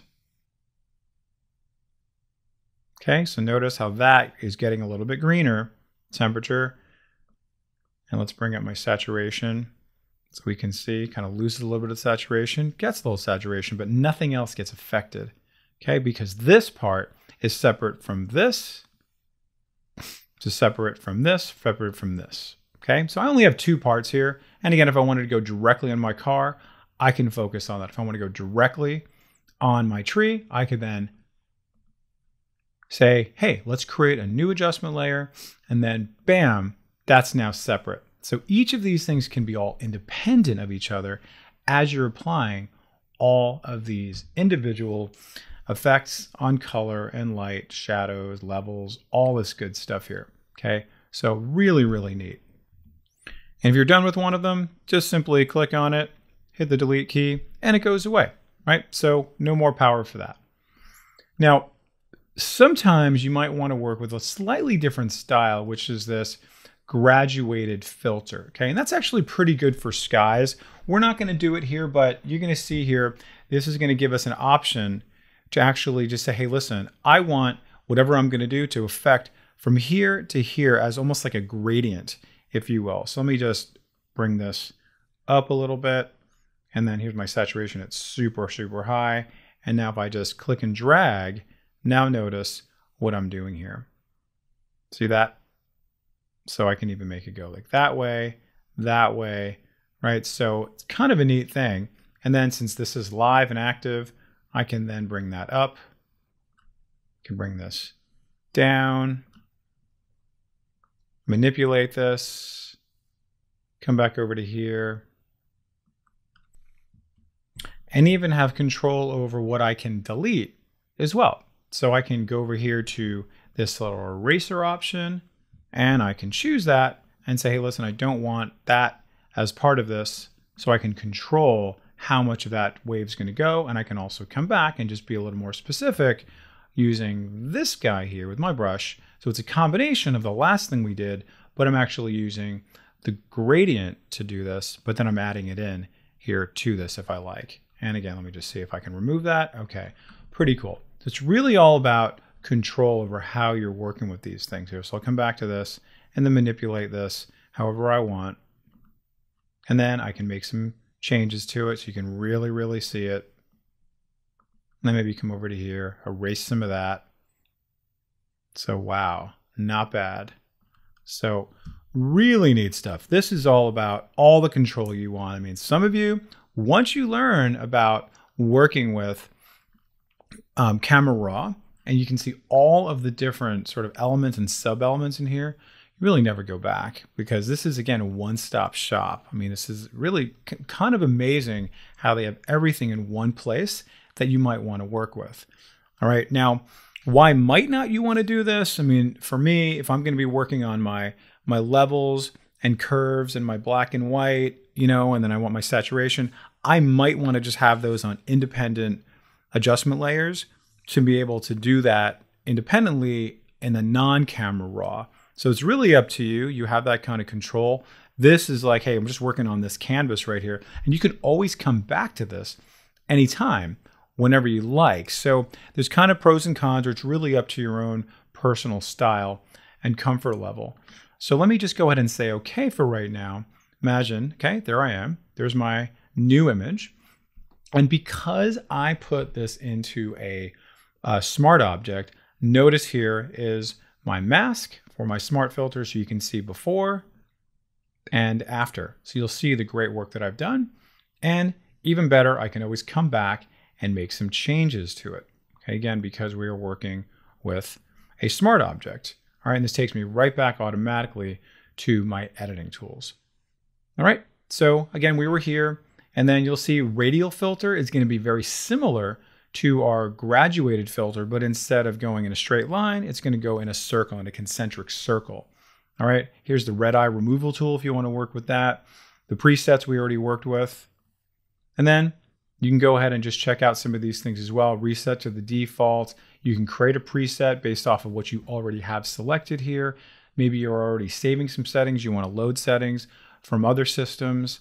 All right, so lots and lots of control here. So really experiment with this. Okay, this is really kind of beyond, you know, spice the taste, because like you have this whole cook's kitchen of all the things that you can do with this.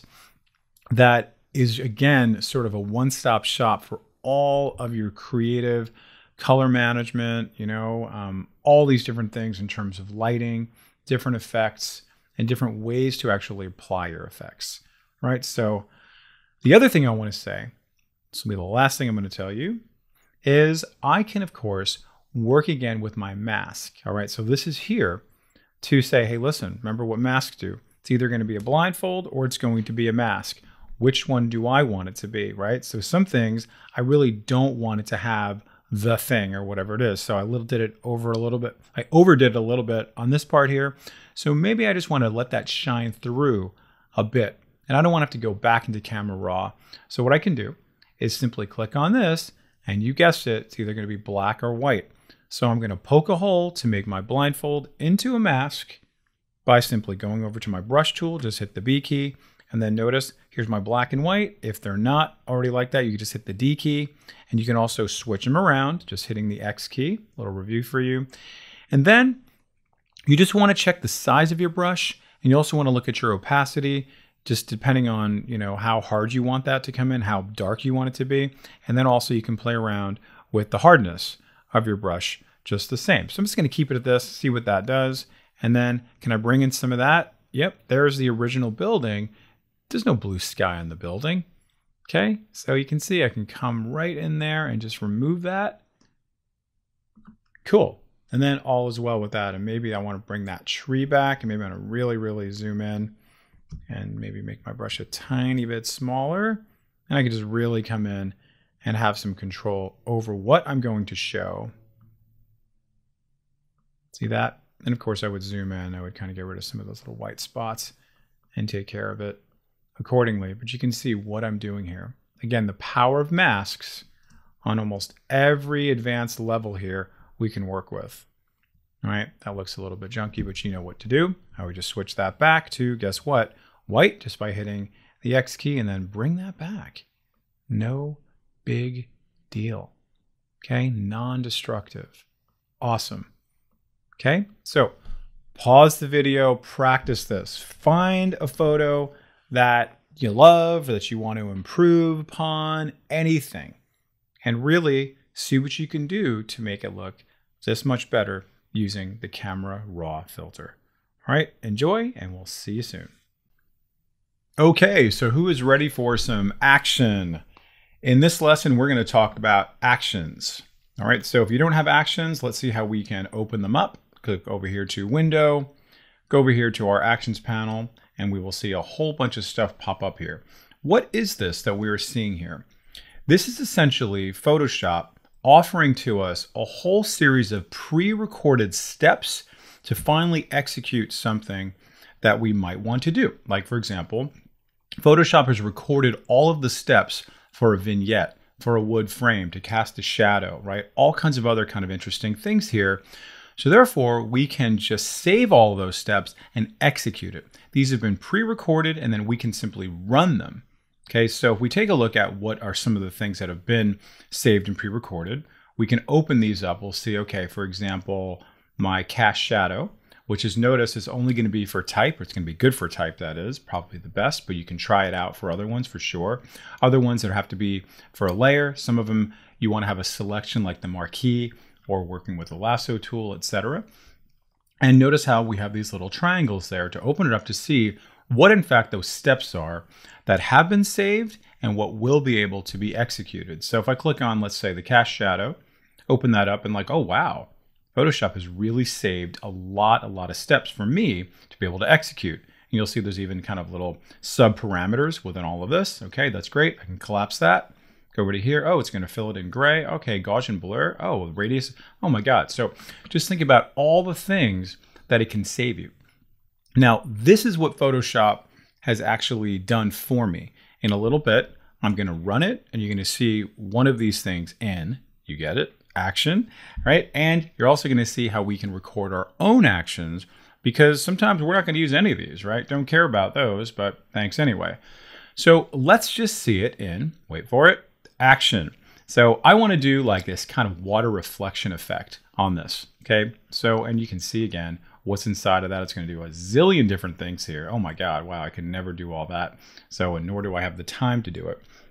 So notice here it says type here, right? You can see I have this, and then it's going to be really good for type. And also notice how I have this as a type layer. All right, so that's going to be a good candidate for me to work on. Make sure that your type layer is in fact selected. Click on my action, and then guess what I'm going to do? I'm just going to hit the play button, right? You've probably seen this before. Any of you who are still working with DVDs or maybe on your players of any sorts, click on that and then watch the magic happen. How cool is that, right? So now you'll notice that there is now a new layer that it did a zillion different things for me. Okay, so this is actually separate from that. So if I wanted to do other things, if I wanted to bring down the opacity even more, I can do that. I wanted to stretch this out a little bit. So if I hold down the Control or Command key, notice I can do something like that and stretch that out, kind of make it a little more warped. Hit Enter. Cool. So I still have control over it. Even though Photoshop kind of started me off with something, I can still do whatever I want to it. Okay, so pretty cool. They are independent of each other, right? So if I make this one go away, this does not get affected. So just understand that it's not like a drop shadow. It basically just copied the layer. Well, we can see exactly what it did, right? You can see, made a snapshot of it. Okay, did all these different things here, converted it, blah, blah, blah, did all these things here. But the implication is that it did have to make it into its own separate layer. Okay, so really fantastic. Experiment with these, really pretty great. Now, let's say I want to come over to here, and I'm just going to do one other one. That's another preset, so we can see one that's not in text. And we're going to do this one that's just sepia toning. All right, and we're going to do it on this layer right here, because notice how it says layer. So we want to make sure we're doing it on the entire layer. And very simply, let me just execute. Let me run it. So go over to here to my play button, and ooh, very cool. I like that a lot. And you will see that not only that now, I'm able to see that I actually get an adjustment layer that I can play around with. Let me make this a little bit wider. Okay, very, very sneaky there, okay? And it's done a whole bunch of other things as well. Okay, you can see, there it is, and it's done hue saturation. It's like, wow, I don't even know what it did, but guess what? I can come back and I can edit it just by double clicking on this, going to my properties panel, and I can see, okay, cool. There's some interesting things there. I can play around with it if I want to, right? Maybe bring up the saturation a little bit, do all kinds of different things. But Photoshop has given me a starter on what I'd like to do. All right, so two very good examples to help you save a lot of time as you are making some pretty cool creative stuff. Okay, so let's see what we can do on our own. So I'm going to just do something on my own. Like I'm just going to put maybe a stroke around this and maybe do like an inner shadow. Who knows, right? I'm just going to keep it nice and simple. But essentially, whatever I'm going to do right now, I'm going to have Photoshop record it as an action. So therefore, I can then apply it later on to something else. Okay, so how do I do that? You'll notice here is a nice little plus sign, right, for doing new stuff. So I click on that. And it's asking me, okay, what do you want to call this? And I'm just going to call this text, stroke, and then inner shadow. Okay, that's what I'm going to do. And then you can also set some function keys if you want to. If I want to do like Shift, Control F3, if I'm using that a lot, I can do that. I can also put a color on it. If I start using these a lot, I can actually make it kind of stand out a little bit. Maybe I'm grouping them together, you know, that type of thing. All right. So, and now notice this button here, it says record. So as soon as I hit record, it's going to be recording all my actions. Right? And then I'm going to stop the recording and it's going to basically just seal in its back pocket all the things that I just did. So then I can execute it and run it all over again. So watch this. I'm going to hit record and you'll notice how my little red button is there indented and it's waiting for me to do stuff. Okay, so here I am with Italy. All right, and then I'm going to go over here to my effects. I'll put a stroke around it. And then, okay, great. I can do that. Maybe I like that. Maybe I want to do it a little bit more subtle. Okay, it's starting to look a little bit like a Italian horror film. Okay, cool. I like that. And then certainly you play around with all these things, whatever you want to do. Maybe I'll do an inner shadow. Okay, maybe that's a little bit more than I want. Maybe I'm going to bring that down a little bit. Okay, a little more subtle. Bring that in a tiny bit.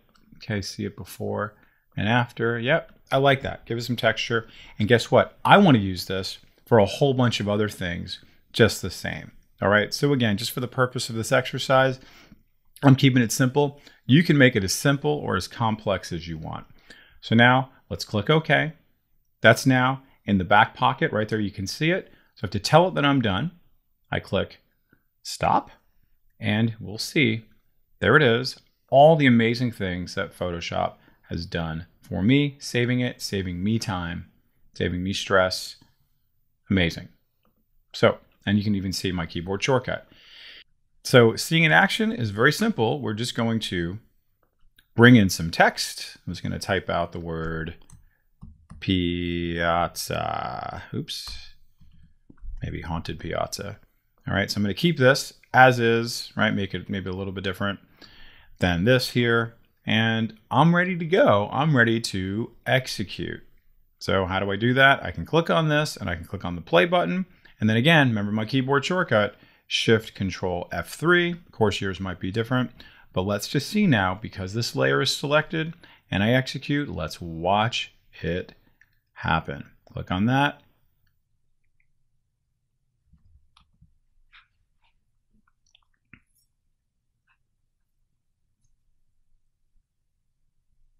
Okay, so that didn't go well, so I need to interrupt my thought here.